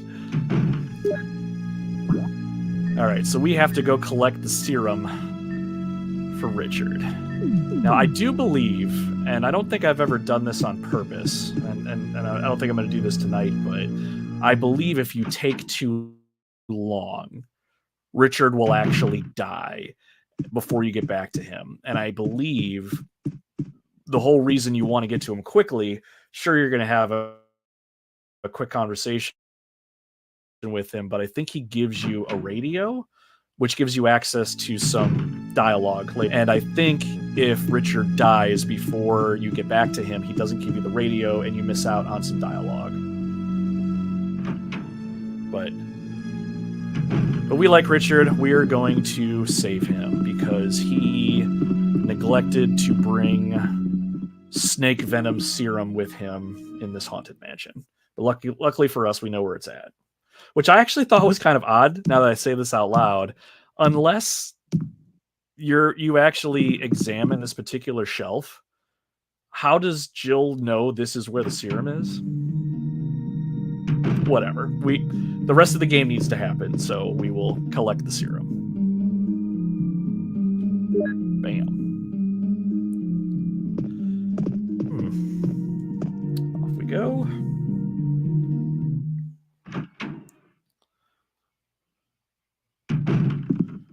All right, Richard, just hold on, buddy. As I slowly walk up these wooden stairs.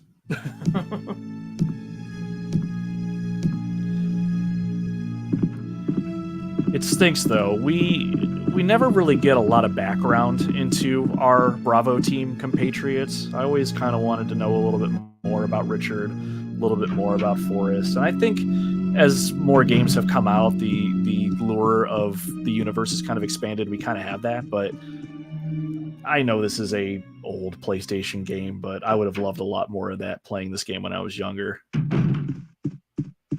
give me a reason to want to save this guy, other than what I'm doing.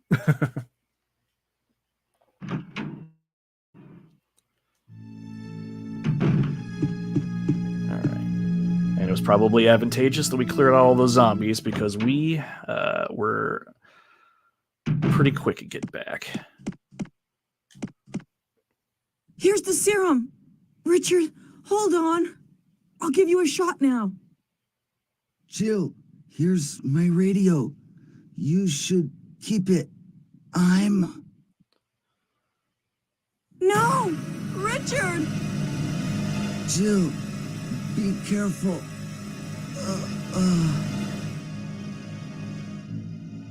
Damn it, Richard. Even though it's PlayStation 1 graphics too, I am just enamored with his character model. Just the details, the bite mark and stuff like that. Again, back in the day, this was pretty on point. Richard is dead. So we have a radio now, which I always thought was kind of cool. And I remember inspecting this and seeing that the battery was charged, but my stepdad and I couldn't figure out what the hell this thing was for. So we gave up on it, but we'll figure it out later. All right, let's press on. Maybe, yeah.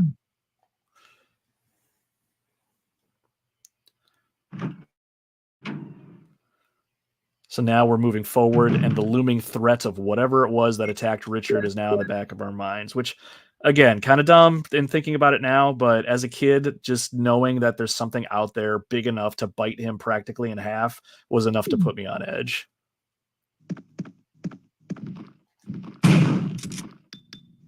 I remember once when I was playing with my stepdad, I had no idea he was there, and he came around the corner and bit me, and I jumped out of my seat. I will never forget that zombie's there for the rest of my life. All right. Oh, you know what? I shouldn't have put the shield key in the box, because I could have unlocked it right here.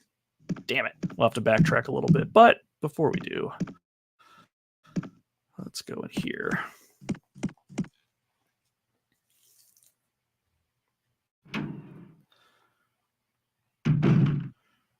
All right. Oh, I remember this room too. This is another one of those where there's a candle on the table, and if I had a lighter, I would be able to light the candle and be able to see in the room a little bit better.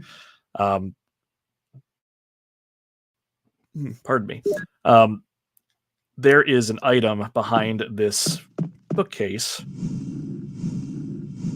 which I know is there. Jill probably knows it's there, but because it's too dark to see anything, she doesn't want to put her hands in there. For reasons, I guess. So if we come across a lighter, we'll have to come back. And since I'm heading back to an item box to get the shield key, I will take the ink ribbon with us because you bet your ass I'm going to save before we fight the snake because this is how I die. I see it already. And granted, you don't have to defeat the snake when you fight him the first time, but evading the snake is difficult. For me, I'm sure people could probably get by him just fine.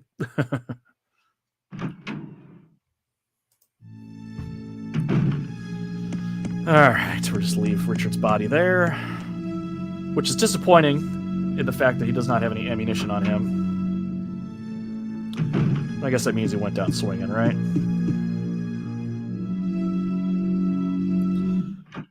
All right, where's the closest? I think I'm going out of my way. That's another thing, too. You got to keep track of where the item boxes are and try to find the path of least resistance. I think at the bottom of these stairs over here is probably the fastest, or the closest save box, so we'll go there.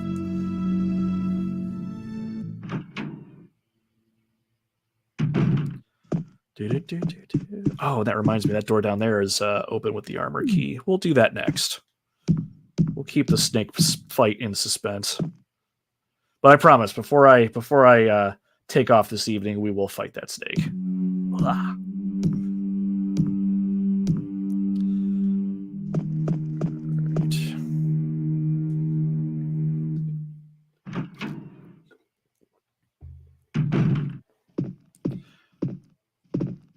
Never understood why they would just put a lone typewriter on an end table like that, but I need to stop asking dumb questions, I think.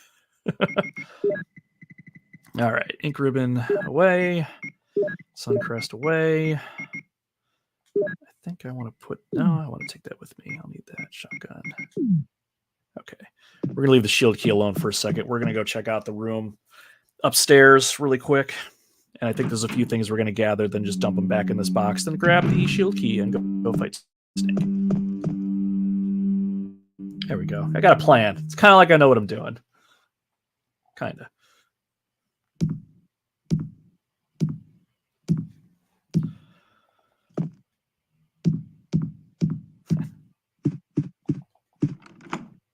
All right. Armor key used. What new horrors await? It's a deer head. I think in Chris's playthrough there's a zombie here. I was half expecting a zombie to be there.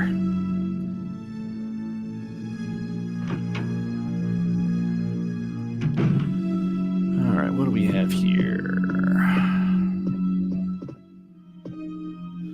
Nothing special.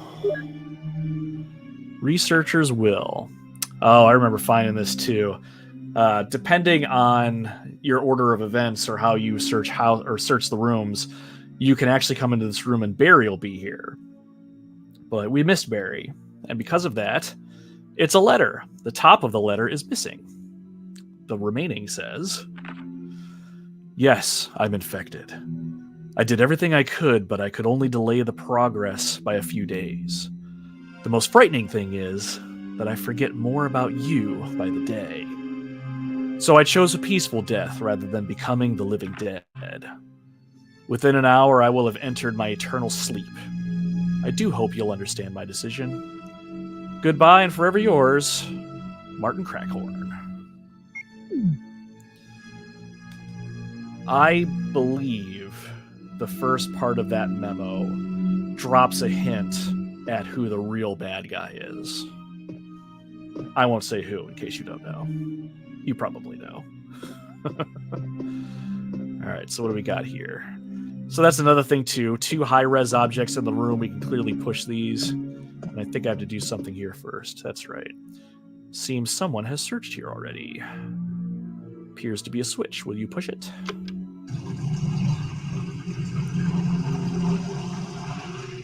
That's right. So now that the water's gone, we can push this off the wall, which begs the question, where the hell did the water go? But again, I told myself I would stop asking dumb questions. All right, we can push the bookcase.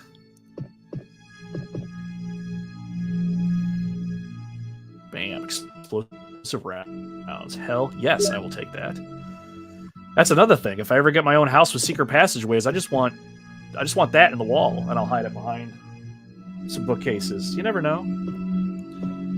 think there's an ink ribbon in this jacket. Yeah. But I don't want you. You can stay in there. Check out the room across the way.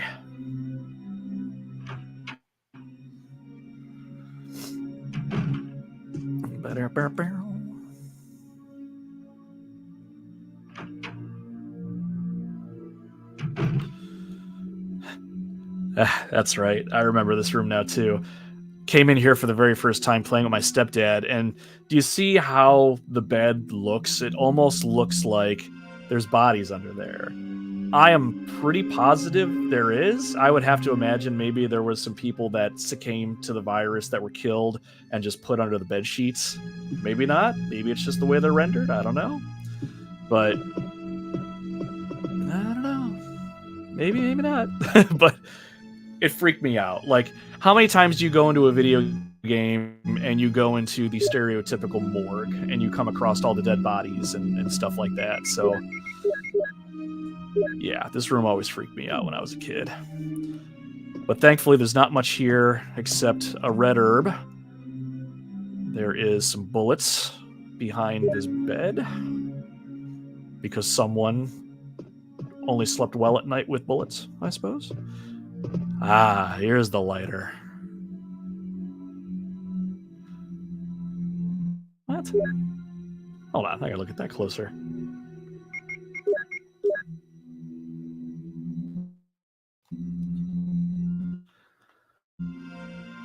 Lighter of lighter.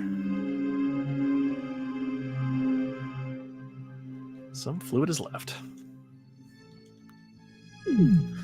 I would love to be able to design video game objects like this. I feel like I'd put a little bit more detail into them, I guess, but either way, they serve their purpose. Okay, back to the item box. Oh no, you know what? God, that's another thing I love about this game, or any game like this. Now that I found another thing, I'm thinking to myself, what can I do with said thing? We can run down here and light the fireplace now that we have the lighter and see what that does.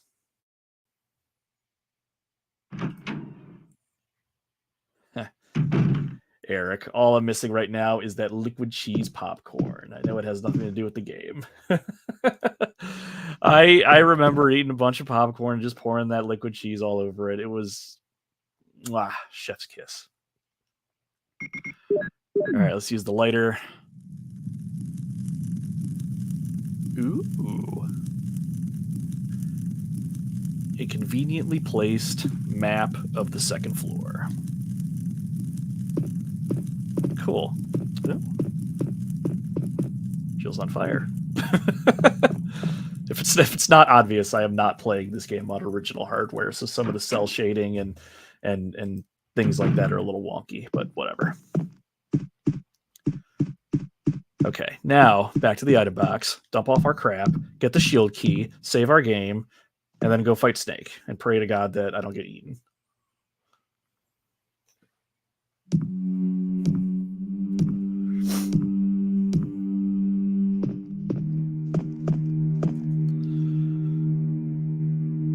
Oh, man.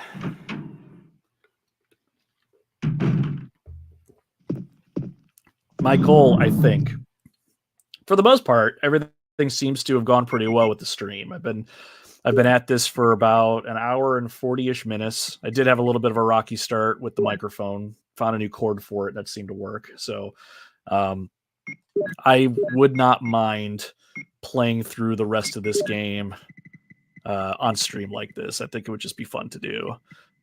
So I haven't really plugged myself at all. So if you're listening now, I apologize. While we make our way back to the Snake, you're going to have to listen to me plug myself for a moment.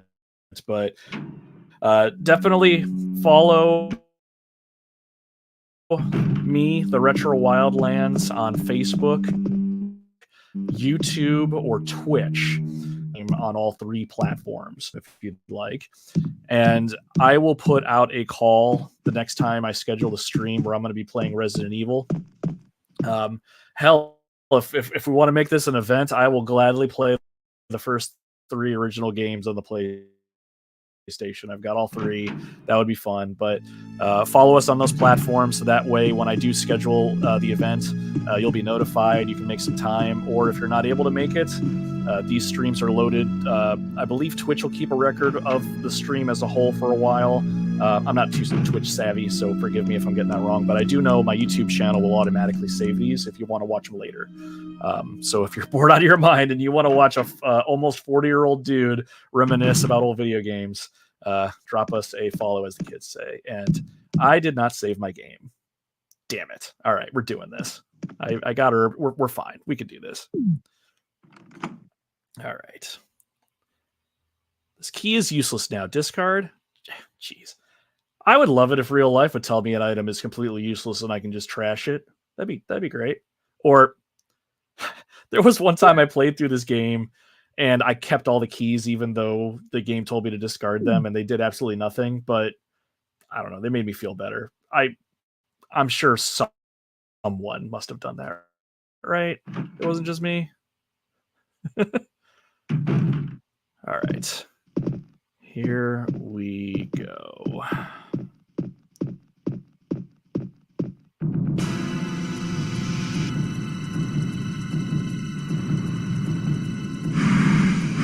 There is never been a more badass enemy.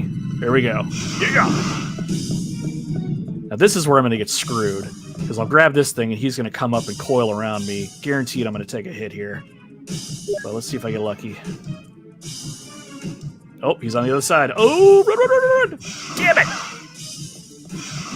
Come on, squeeze by. There we go. Oh, you know what? Play a little Daredevil. And I'm poisoned. Shit. Ooh. Run. Ugh. Even with old school tank style controls, I'm still nimble as a gazelle.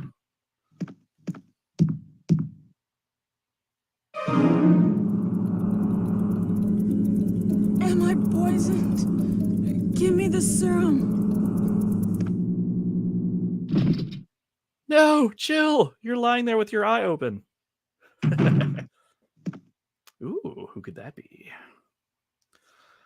They make it seem so mysterious, but it could only be Barry.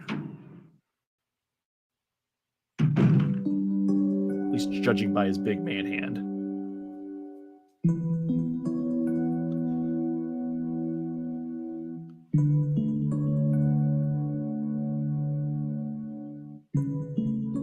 Wakey, Jill.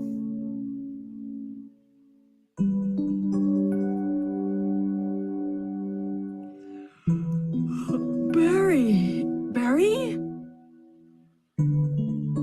Barry is not here. All right, we made it. I was convinced that something was going to happen. There was a time where his tail wrapped around me at one point, and there was no way I could get free, and I watched myself get eaten, and I still fear that. But we did good. We did good, guys. All right, so we've got all 4 of the crests, I believe. 1, 2, 3 in my inventory, and 4. Awesome. All right. What time we got? You know what? I think I'm going to go just a little longer. There's a few of you hanging out with us on stream right now.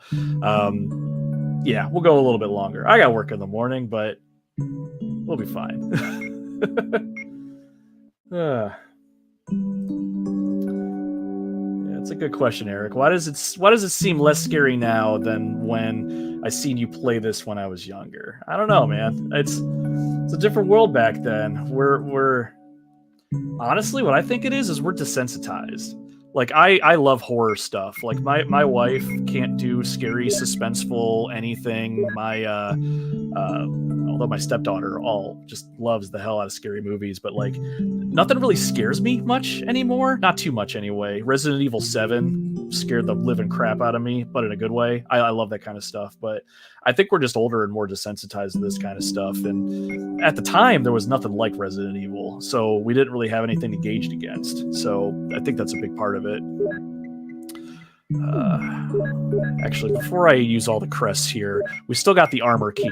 It didn't give us the prompt that we could toss it out yet. I think there's still one more. I remember where it's at. Okay. We're going to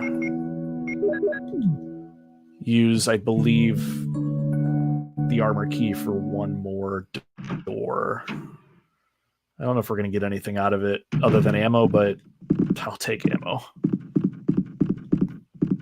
You know what? I got plenty of ammo now. Thanks for being a good sport. I can't tell if he's dead or not. He is not.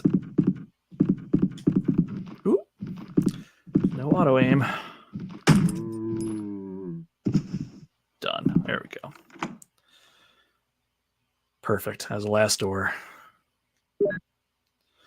I mean, you could technically move on without using all the keys, but in a game like this, where every single resource matters, you want to be thorough. Unless you're speedrunning, which I ain't that good.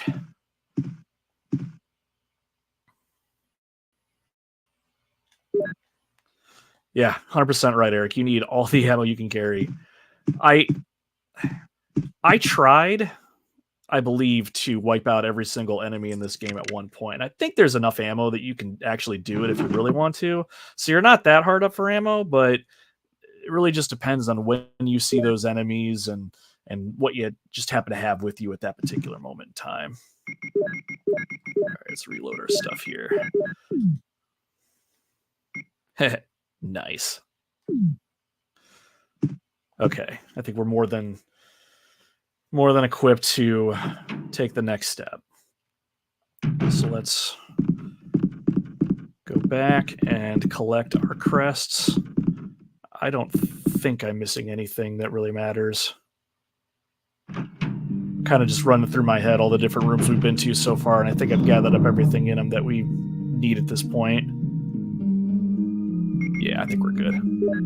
All right, I'm gonna put the shotgun ammo away. We got 7 in the gun. I think that's more than enough. Mooncrest, Suncrest, Windcrest, Starcrest. Okay, let's get the hell out of Dodge.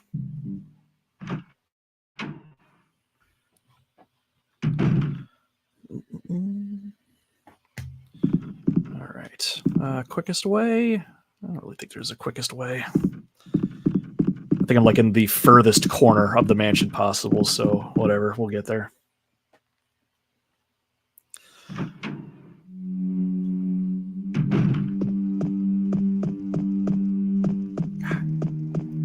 The interior decorator in this mansion is just on something. Every room is different. I feel like that would drive most normal people up a wall.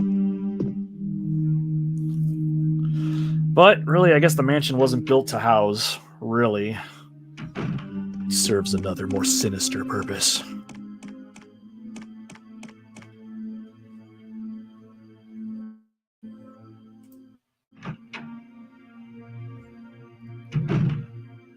Let's keep on trucking.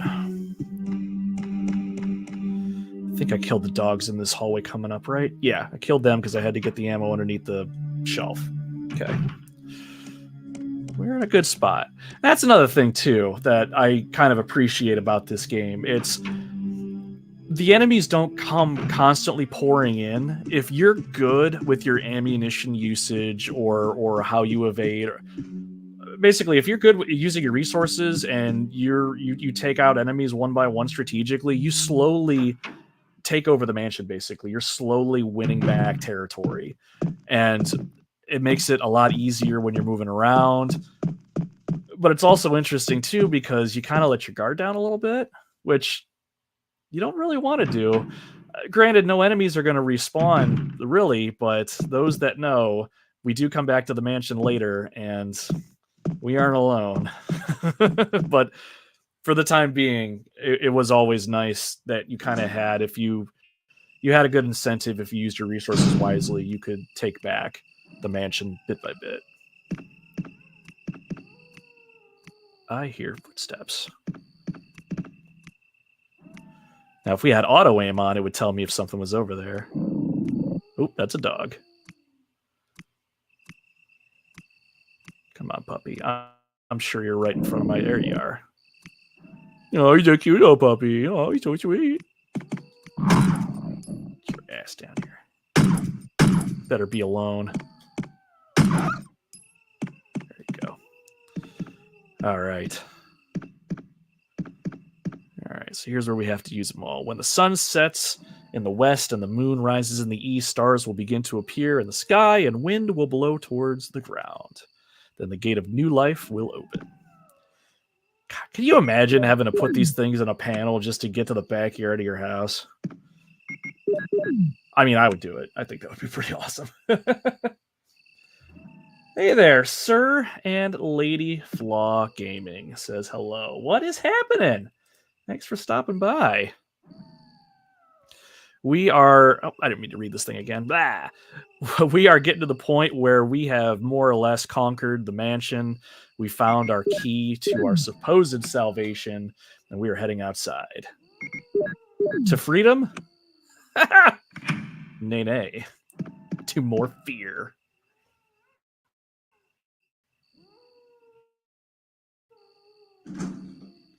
Yeah, I'm with you, Eric. The sound that the dogs make when they perish is kind of sad. I don't enjoy taking out dogs in any capacity in a video game, but I will say a zombified dog all day long. But you're playing another game that has any sort of canine enemy in it, I feel a little bad. But at the same time, I'm taking you out because I got to continue to do what I got to do. All right, will you take the crank? Sure. No idea what it's used for, but if I need to pick it up, the game knows better than I. So we're going to shove that in our back pocket somewhere. Okay, off we go.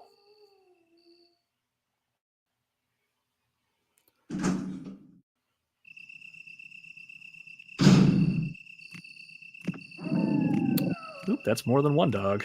All right, we're just going to prop ourselves in this corner. You know what? 15 shots, let's make them count.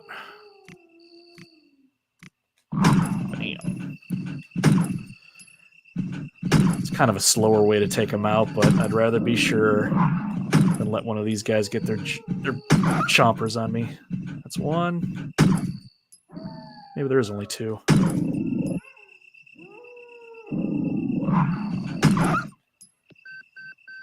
Ooh, beep, beep, beep. Oh, it's the radio. This is Brad. Stars Alpha Team. Please respond. What the hell? Is nobody out there? Yeah, you left us, Brad. Brad, this is Jill. This is Brad. Stars Alpha Team. Bravo Team. It doesn't matter. Anybody answer me. This is Brad? Brad. Brad! Nope, no Brad. It's still agitating to me. I know it's a plot device that Brad had to fly away so that the rest of the game could happen, but I will say, now that we know he's still out there, it adds a little bit of tension and a little bit of I can't think of the right word. You feel a little bit more motivated to kind of get through because you have some semblance of a way out. Anyway, I'm going to leave those herbs right there for now.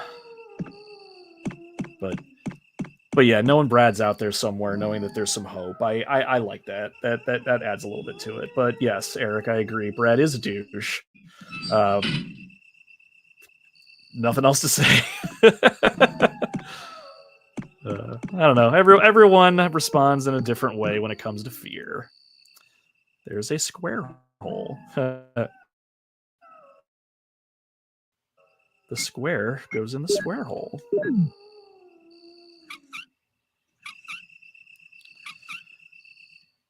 And this right here was peak full motion video right there. Look at that water effect.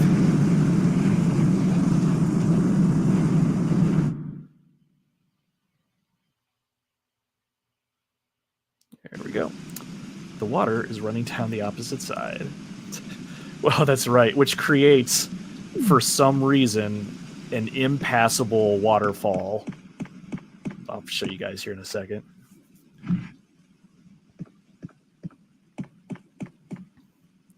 Up we go. Oh, snakes. That's right. God. Ugh. I think this is the only spot in the game where these snakes are. Screw snakes. Screw spiders more, but snakes. No thanks. All right. Oop, I hear more clicking. More puppies? These pre-rendered backgrounds, man. Can't see what's around the corner, even though Jill's probably staring at it. There you are. Is it just you? Do you have a pal?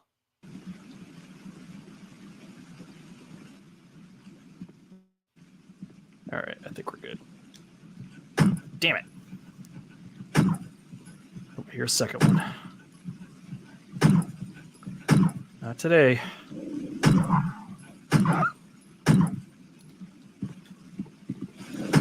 Perfect. All right. The dogs in this game aren't too bad, but if you let them get too close to you and just keep hitting you, you're gonna have a bad time. The battery's pulled out. Okay, so this elevator doesn't work. Need a battery. Roger that. Now, look at this waterfall, which is not being rendered very well with the software that I'm using, but you can't go past it. It's running from the upper passage. There's something in the back. Jill apparently doesn't want to get wet. Can't go through. Bunch of horse shit. All right, let's keep moving.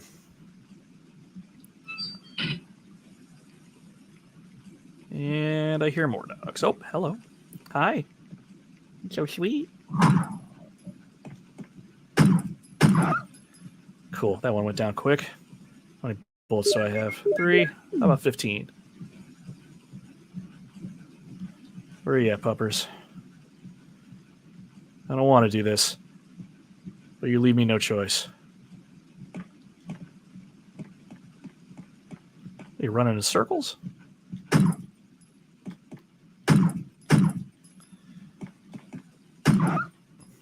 Done. All right. And now the next dungeon, as it were.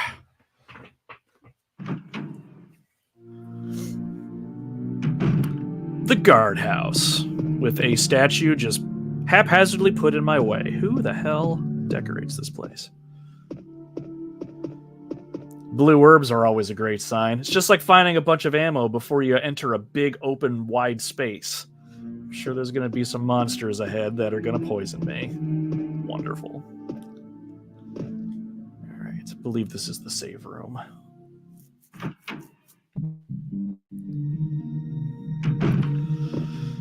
Okay, let's get our bearings. First aid spray. The best healing item in all of video games, by the way.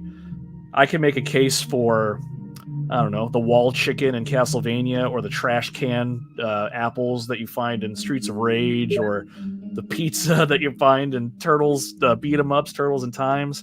But there's just something special about an aerosol can that can just heal all your wounds. Fight me, I dare you. Just...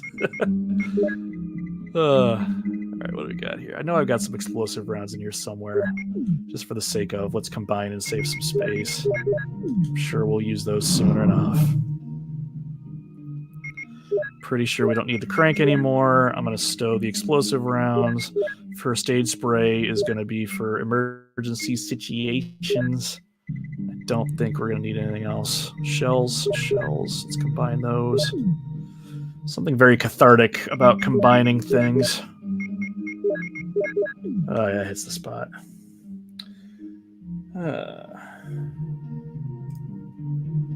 I know what the green herbs do, but I know there's other colors. What do the other colors do?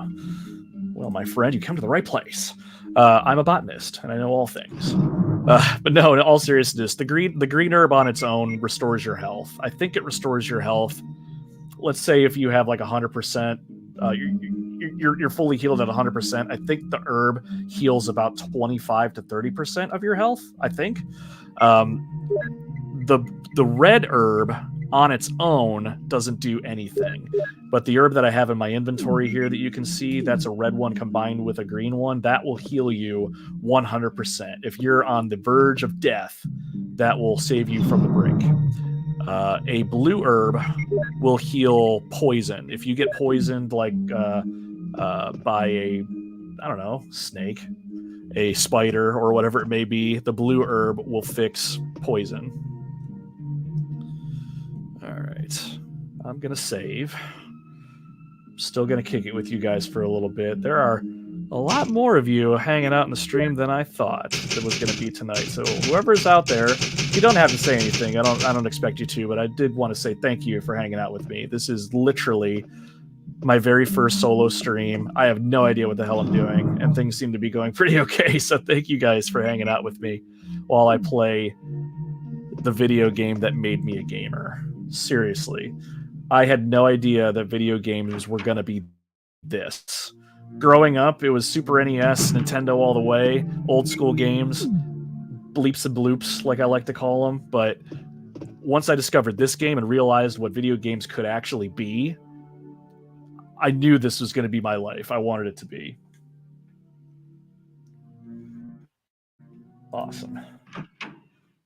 Thank you, Eric. I appreciate it. Should do a live stream with Metal Gear. I am not opposed. Oh, hold on a second. I hear the squishy telltale sounds of zombie footsteps. Oh yeah, you can kind of see that an enemy's close when she arches her back. Wow. Good night. All right. What else we got here? Sir and lady, we're excited to be here, and you picked an awesome game. Well, thank you very much. I'm excited that you are here, by the way. I know everybody's time is valuable, and I appreciate you spending some of yours with me. All right. You're getting a rude awakening. Ka-chow! All right. Poor unfortunate souls. Ugh, did I make a Disney reference just now? I think I did. All right, what do we got here? That book obviously does not belong.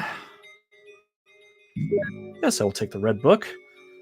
Of all the mundane objects, this one clearly has a purpose. Let's see here. All pages are blank. What's it for? Fantastic question, Jill. We'll shove that in our back pocket, and I'm sure we'll figure that out soon enough. Desk is locked. We use the lockpick. Absolutely. Give me shotgun shells. Thank you. Yeah, a place like the guardhouse that's close quarters like this, shotgun's going to do us well, I think. I should probably save those bullets, but we'll be fine.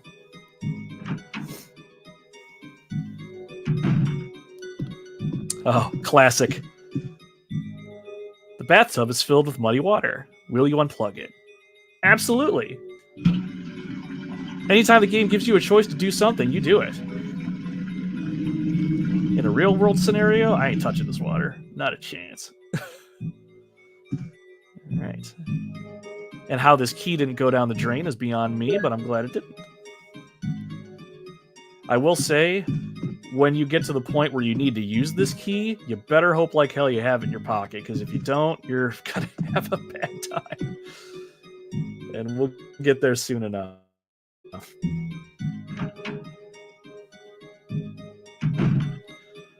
Alright, oh, I think we're done here. Alright, so we've got the C room key, which means nothing to me. A key to enter the control room. Doesn't say that on the key anywhere, but we just know. So, sweet.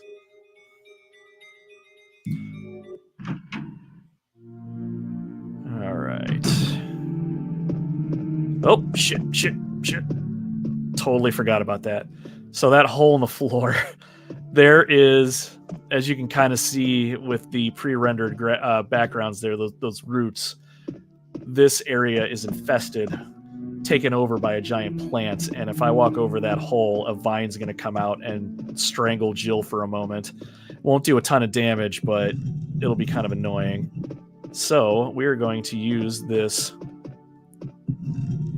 purposefully placed gargoyle statue, cover that hole, because I don't know about you guys, I don't like getting choked. I love my oxygen. The only bad thing about this, I remember, is it's hard to tell kind of where you're at because of the pre-rendered background. I think I'm center, maybe? Not even close. Whatever, I think it'll do the job. If not, we'll find out. Awesome, good enough. Actually, do I want to move on?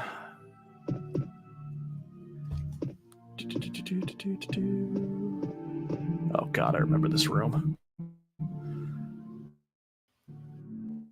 This is the one room I remember where I immediately turned my ass around and went back through it. Look at that spider. Oh my god, I hate spiders so much. Oh shit, get out of here. Oh, this pool table. This pool table is the answer to a puzzle later. Looks like a clock dial, some kind of code. I'm gonna tell you, I'm gonna be honest with you. One, I know the spiders won't bother me while I'm examining the table, which is fine, but I never needed that code to get through the door that code requires you to use. So, F it. I'm getting out of here. I know that's an ink ribbon on the table, and I'm... Oh, God, I hate spiders so much. Let's see here. Has there ever been an online co-op Resident Evil game? Yes, there has been. There's been several-ish. Sorry, I'm trying to think what I want to do with that book. I think I want to dump that in the box really quick. No, there's been a couple of online Resident Evil games. I believe the very first. I don't know. Where's it at? Right there. Actually, I'll bring up the camera here. Resident Evil Outbreak. Actually, I could do a cooler thing with the camera. Bam.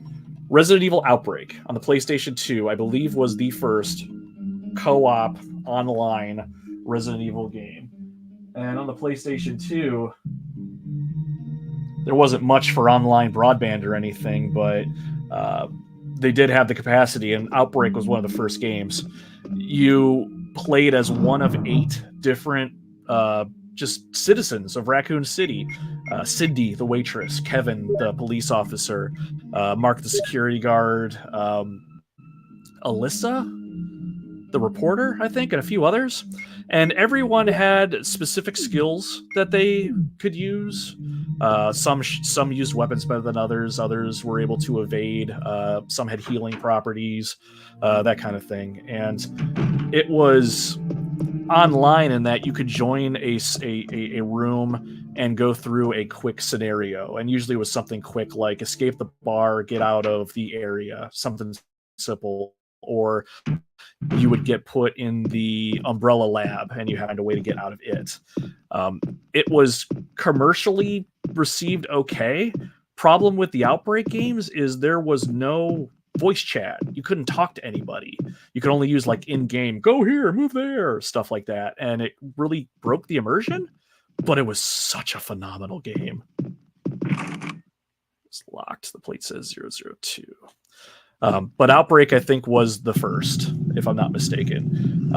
Some more modern games are co-op. Resident Evil 5 allowed you to play the main game with Chris Redfield, and then his partner, leave these herbs here for now, his partner, Sheva Alomar, was playable by a second person if you wanted to, or that character would follow you around as an AI companion. Resident Evil 6 was co-op out the wazoo. For the record, I love Resident Evil 6, so anyone that doesn't, you can't convince me it's not a good game. God, I love that one. But I think that's it. There was... Crap. Now you got me thinking. There was Resident Evil Umbrella Chronicles and Darkside Chronicles, which were rail shooters, basically, that told different side stories or culminated different stories of the different games that you could play co-op with 2 people. So I think I nailed them all. And then sir and lady. Oh my god, hold on. Bees. Oh my god, bees! What the So this is why I can't talk and play at the same time. I get distracted because now we got freaking bees. But no, sir and lady, I wish I had the second one. I'm assuming you're talking about Outbreak. I don't have the second one either. I'm looking for the second one. It's valuable. It's not like super expensive, but it's like 70, $80. I don't think I want to spend more than $60 on the game actually, but I wish I had the second one. I had it when I was younger. I loved it. Played the crap out of it. I think I checked this door already. What am I missing? Oh, I know what I got to do. I have to confront the bees. But yeah, Outbreak was fantastic. Probably one of my favorite Resident Evil games, period. Can't play it online anymore, but there are some people that found a way to do it. Okay, that's right. Okay, so there's a panel with a number keys. Will you push the keys? Yes, you have to turn all these lights on, and the code on the pool table will allow you to do this in like 3 button presses, but I don't need no code. I can do this no problem. Look at that. Look at that. Look at that. I got lucky. I don't know how the hell that happened. All right, what do we got in here? I think this is the chemical room, right? Okay, this wall cool is probably one of my least favorite parts of this game.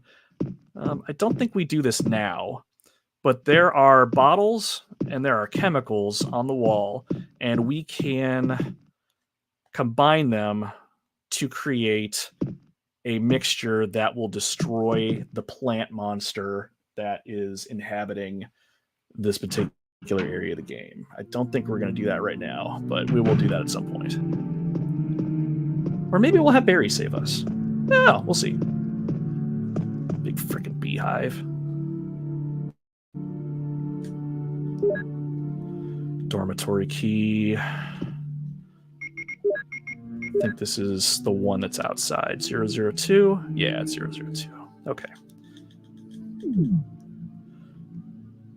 All right. I don't know about you guys. I completely respect the fact that bees, keep the planet rotating and stuff, but God, I hate bees, virtual or otherwise. And yeah, Eric, I might have played this game before once or twice.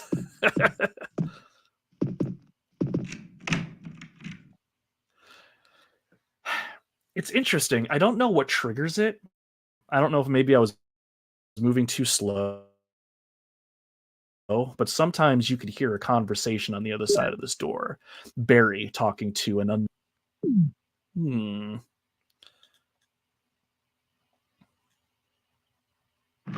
right. Let's keep on moving. Even these camera angles always made me anxious. Like, okay, we're up close. Jill looks pretty. I get it. But now I can't see what the hell's in this room.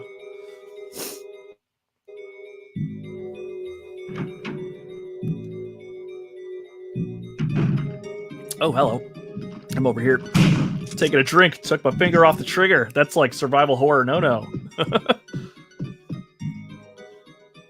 And I fully appreciate the person that just leaves this magazine haphazardly lying in their bathroom sink.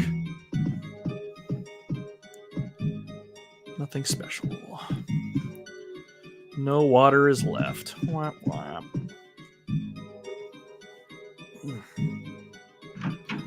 Yeah. Getting achy in my old age. It looks like we got a map. I'll take that. Desk?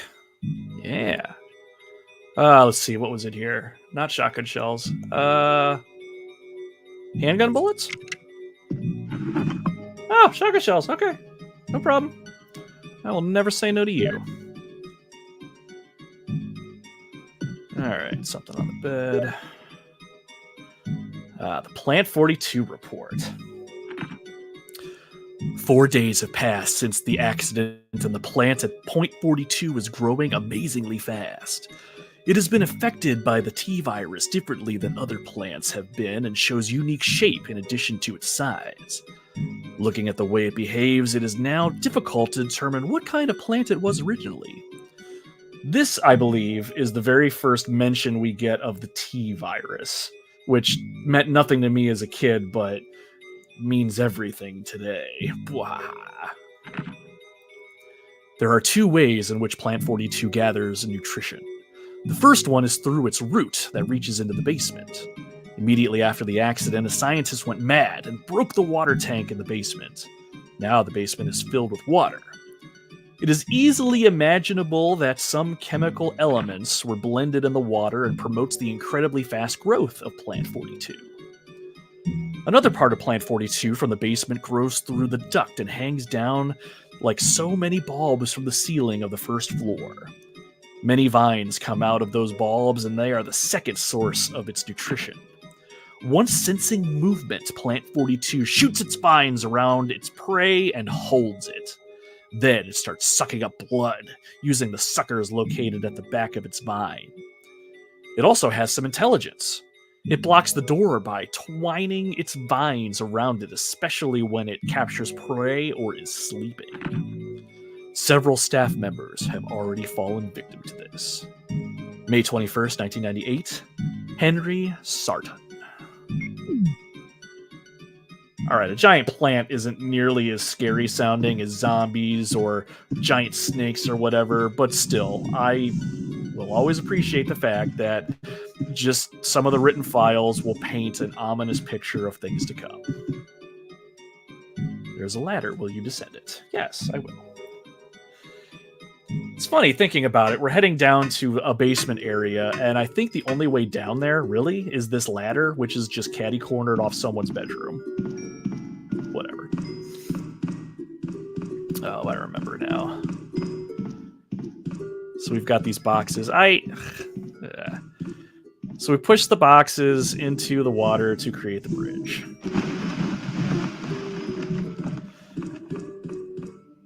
This is fine. It's not really that hard of a puzzle. I really just looked at this as padding. Just padding the runtime a little bit. But it's fine. This basement theme that you're hearing right now is actually pretty good. If you've never heard the basement theme from the director's cut of this game, you should give it a listen. Find it on YouTube. It's an experience. Most of you probably know the music that they did in the director's cut is vastly different from this, the first iteration of the game. And from what I remember, I could be misquoting. Don't hold this against me. It's 11:30 over here. I'm tired. But I remember hearing that the person that orchestrated the director's cut soundtrack didn't actually compose it. He actually used a ghostwriter to do all of his music. And this guy claimed he was deaf, but I think was proven that he wasn't deaf. So he faked writing his own music, and it was just awful, just god-awful. So if you just want to be sad for a little while, find the basement theme for the director's cut of Resident Evil on YouTube. Sorry in advance. Anyway. All right, so into the water we go. I always thought this was cool. We're going into the flooded basement that we just read about. But at the same time, I had to wonder what's going to be in here. What's going on? And then it happens. It's old school, but nothing's creepier than seeing something come up behind you. Now, right away, it's going to put you in front of a door that you can't open because the game wants to scare the crap out of you and does it very well. But the door to our left is where we want to go. Now, this is where we need to make sure we have that key on us, because if we don't, I'll let you figure out the rest. Open. Okay, hold on, Shark. While I make a choice to discard this key. Thank you. I don't think the shark will instantly kill you when it grabs you, but if you have full health and it grabs your leg, it will take you down to like danger status like immediately. And this was one of the deaths I made sure to record when I was younger on VHS. It was brutal. All right, what do we got here? Oh, that's right. We gotta drain the water. There's always a lever that drains the water. Where does the water go? Don't know. Why didn't the scientists use this lever when they found out that the basement was flooded last time? Okay, it was probably the shark, but you get what I'm driving at. Oh, blinky light. There was a sound from the room next door. Well, this is the door we tried to go into that was locked, so let's see what fun stuff's in here.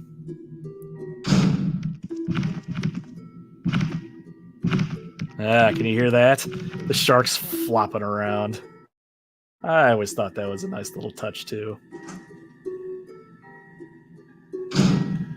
All right. Oh, yeah. I'll take some of those.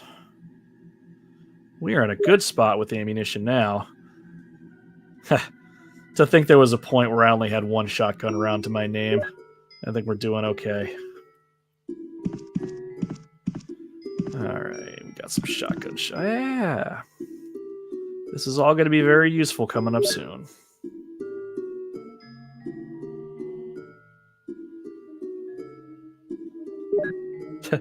I just now noticed your comment, Eric.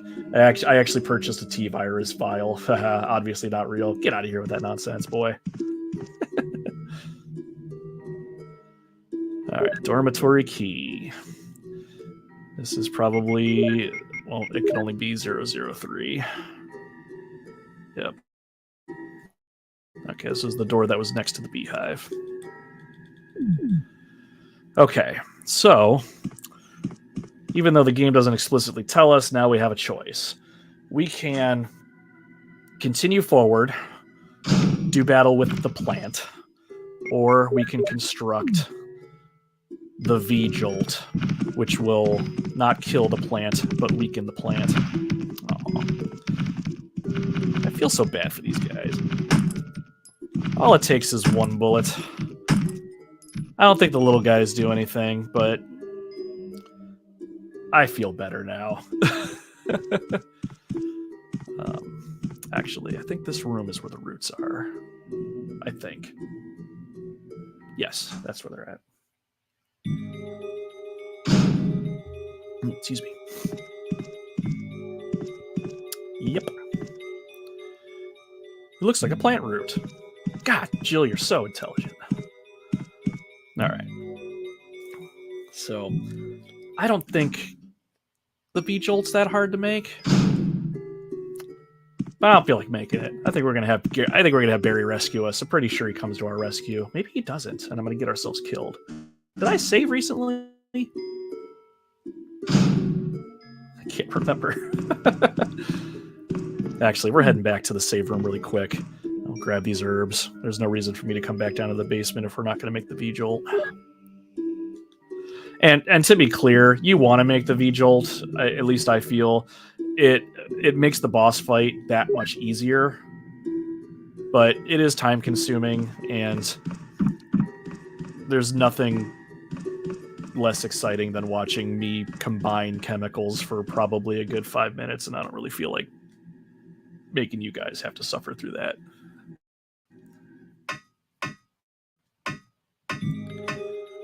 All right. Da-da-da. So we're going to go back to the save room really quick. I'm going to save because I can't remember if I saved last time. I'm pretty sure I didn't. I mean, we're doing pretty good. I'm actually thinking I could probably, if I really wanted to, make it through this game without saving. Maybe I'll do that one day. That'll be fun. Yes, thank you, Eric. I was going to do that before the snake, and I forgot, and I had every intention of saving here. God. This is how people lose progress, is not paying attention. All right, what am I doing here? All right, I need the key. We're going to keep that. We're going to dump the herbs in here. Yeah, we're doing pretty okay. We're doing pretty okay.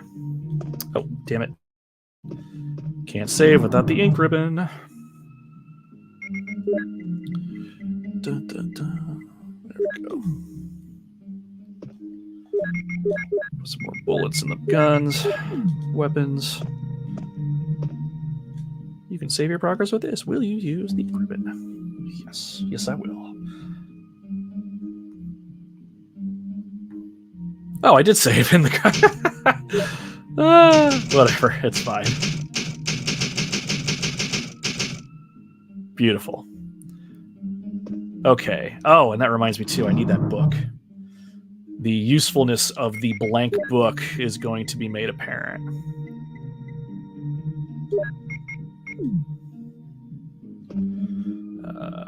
Yeah, it should be fine.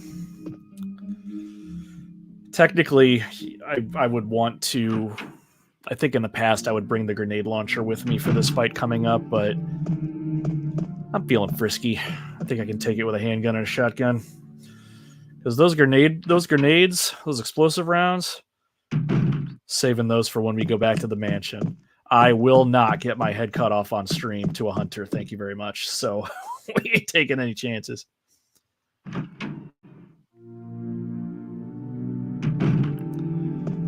Okay. You have used the key. Do you wish to discard the key? Like, where does she just chuck it on the floor? It doesn't matter. Yeah, laugh all you want, Eric. Ain't happening. I ain't getting decapitated. Alright, let's shotgun it up and check out the bathroom, because pretty sure there's a zombie in here. Why wouldn't it be? Oh yeah, close for comfort. What up? Done. Oh, flame rounds. That's right. It really wants me to have brought the bazooka because these flame rounds will do well against the plant. But you know what? No, I'm not. We're still going to take it on with a handgun and a shotgun. Nothing major about this washstand. Very thorough assessment. Let's combine those.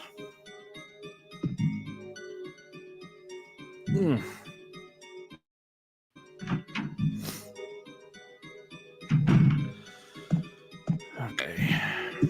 Desk. Yes. Grenades. Ink ribbon. It's too late, game. I already saved. You can go back in the drawer.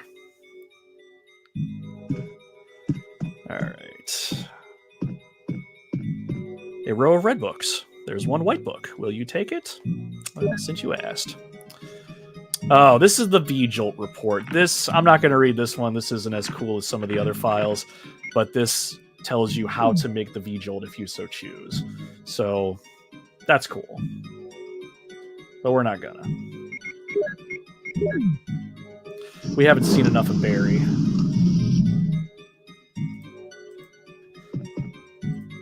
Yeah, I'm with you, Eric. I always found it funny when you aim with the shotgun at the body of the zombie and you hit a headshot. Funny, but I do know that it's more gory for some reason and still only uses one shell, so I ain't complaining. All right, let's do this. I'm pretty sure Barry helps us out here, right? You know what? I don't think so. I think I gotta fight this thing twice. Son of a bitch. All right. I think I made a bad decision. Oh, it's got all the crap falling from the ceiling. You know what? It's locked again. The door won't open. I'm sorry, I'm pussing out and going to get the grenade launcher. I could have swore Barry would come and help you at this point. Oh my god. That's another thing too. It's not really explicitly said, but I notice it. Jill's overall health is a lot lower than Chris's, so I don't think she takes nearly as much damage before she kicks the bucket. So I don't. While I consider myself a pretty good user of yield tank controls, I don't trust myself to make it out of that fight alive. So thank you for your patience while I go and prepare myself like I should have. Alright, bazooka. And I'll grab another pile of herbs just for funsies. Now, I don't think I can load the flame rounds in here. Yeah, that's not a lot of things I don't like about this game, but that's one thing. You cannot swap grenade rounds out once they're loaded. You have to wait until you expel them all before you can load a different ammo type, which that's something they fixed in future iterations of the game, but I don't know. Seems simple enough to do in this one, but whatever. I'll explode the hell out of that plant. That's fine too. There you go, Eric. Drink one for me, man. I thought about grabbing one myself. By the time I thought about it, it was too late. I've got a couple in the fridge. I actually, for those of you that have been following our Facebook and Instagram and stuff for a while, I used to post pictures of games next to beer I was drinking, but I have not been drinking a lot of beer lately. And I don't really know why. It's not that I don't want to or don't like. I don't know. Too busy, I guess. Wait, why'd I come back in here? I don't need to come back in here. I think once I beat this plant, I'm probably going to call it. So just a heads up for those of you hanging out. Been going at it for about 2.5 hours, which is about an hour and a half longer than I was planning, which is awesome. But I am getting tired. All right, you piece of crap. All right, we got everything we need. Yeah, move out of the way of the fallen thing. Totally missed. Whiffed that. Ow.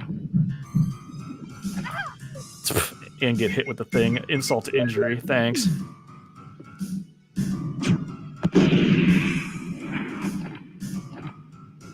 There we go. Oh, this is where Barry comes to help.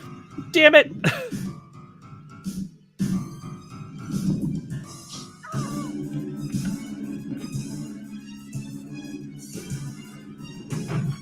What the hell is this?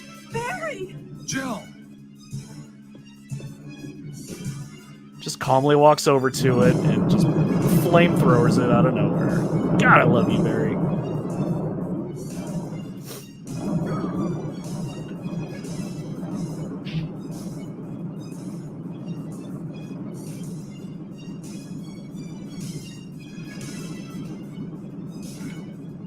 Yeah. Don't need no V-jolt. You saved me! Yeah, That was close. Thanks, Barry. don't mention it. What a monster. I can't believe... What the hell is this place anyway? Took the words right out of my mouth. That's a crazy fight. It's a lot harder with Chris because Rebecca can't come and help him. He almost has to use the V-jolt, which I think you actually have to play as Rebecca to make. I can't quite remember. But either way, it's a lot harder with Chris, so we kind of got out lucky a little bit. Okay. I'm going to stay in the soldiers area and take a look around. Though I'm sure there are still things in that other mansion as well. Anyway, let's start searching separately. Okay. You got it, Barry. All right. So now that we got the mansion key, which I believe is the helmet key, we go back to the mansion. But not before we run into somebody that we haven't seen since the beginning of the game. Who could it be? Stay tuned.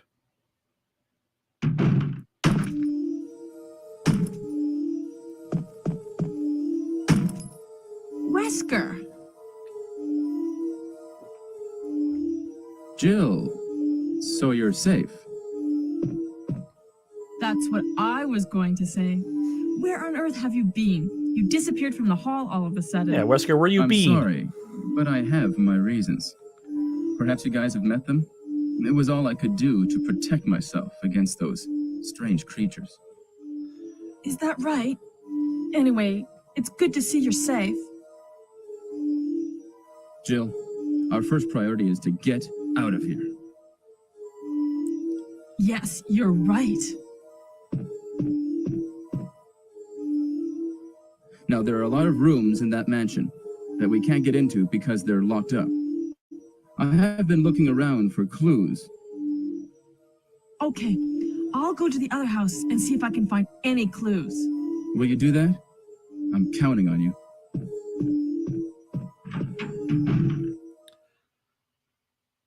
mean, the voice acting is bad, but you get a feeling right away. And my stepdad and I, when we first played this, oop, stepped on your bees. Sorry. My stepdad and I, when we first played through this, we knew immediately something screwy was going on with Wesker. Bad voice acting and all. He was not happy to see us in the slightest.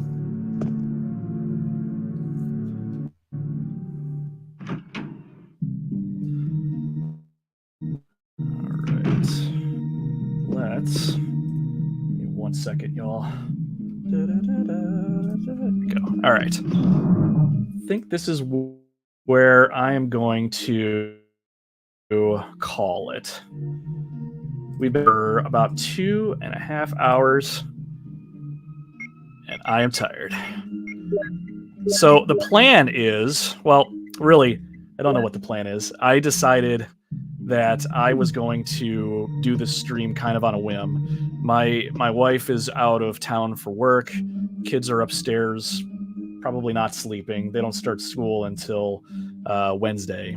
But I figured, screw it. I want to try live streaming on my own. I want to play a game that really means a lot to me, that I'll have an easy time talking about, and that, of course, is Resident Evil. So I really appreciate anybody that stuck around and wanted to watch me play this game. It really means a lot to me that you spent your time with me.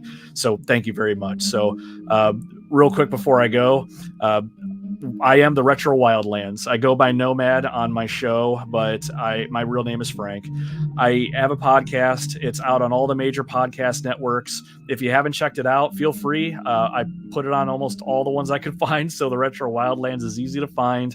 I play old retro video games. Some of them I missed out on when I was a kid, but my whole shtick is I put music and sound effects into the episodes so that you and I are playing along together, and you can get a firsthand experience of what a game is if you don't know what it is, or if you've played it before, you'll get that nostalgic hit that I know everybody loves. So the Retro Wildlands is out on all major podcasting platforms. I have a YouTube. Obviously, I'm streaming there right now, but I also have some semblance of some game reviews and some other things up there as well, some past live streams that I've done. So subscribe if you're interested. No obligation. I'm just an old man that loves video games and wants to leave a mark a little bit before too long. So I don't really have a schedule of when I do things. I just kind of do them when I can. So follow and subscribe and you'll know. That's pretty much it. So again, Eric, Mysticles, Sir and Lady Flaw Gaming, anybody else that stopped by the stream, thank you very much for your time. I really appreciate it. It's really all I got. So until next time, you guys, my name is Nomad, and you can find me roaming the Retro Wildlands.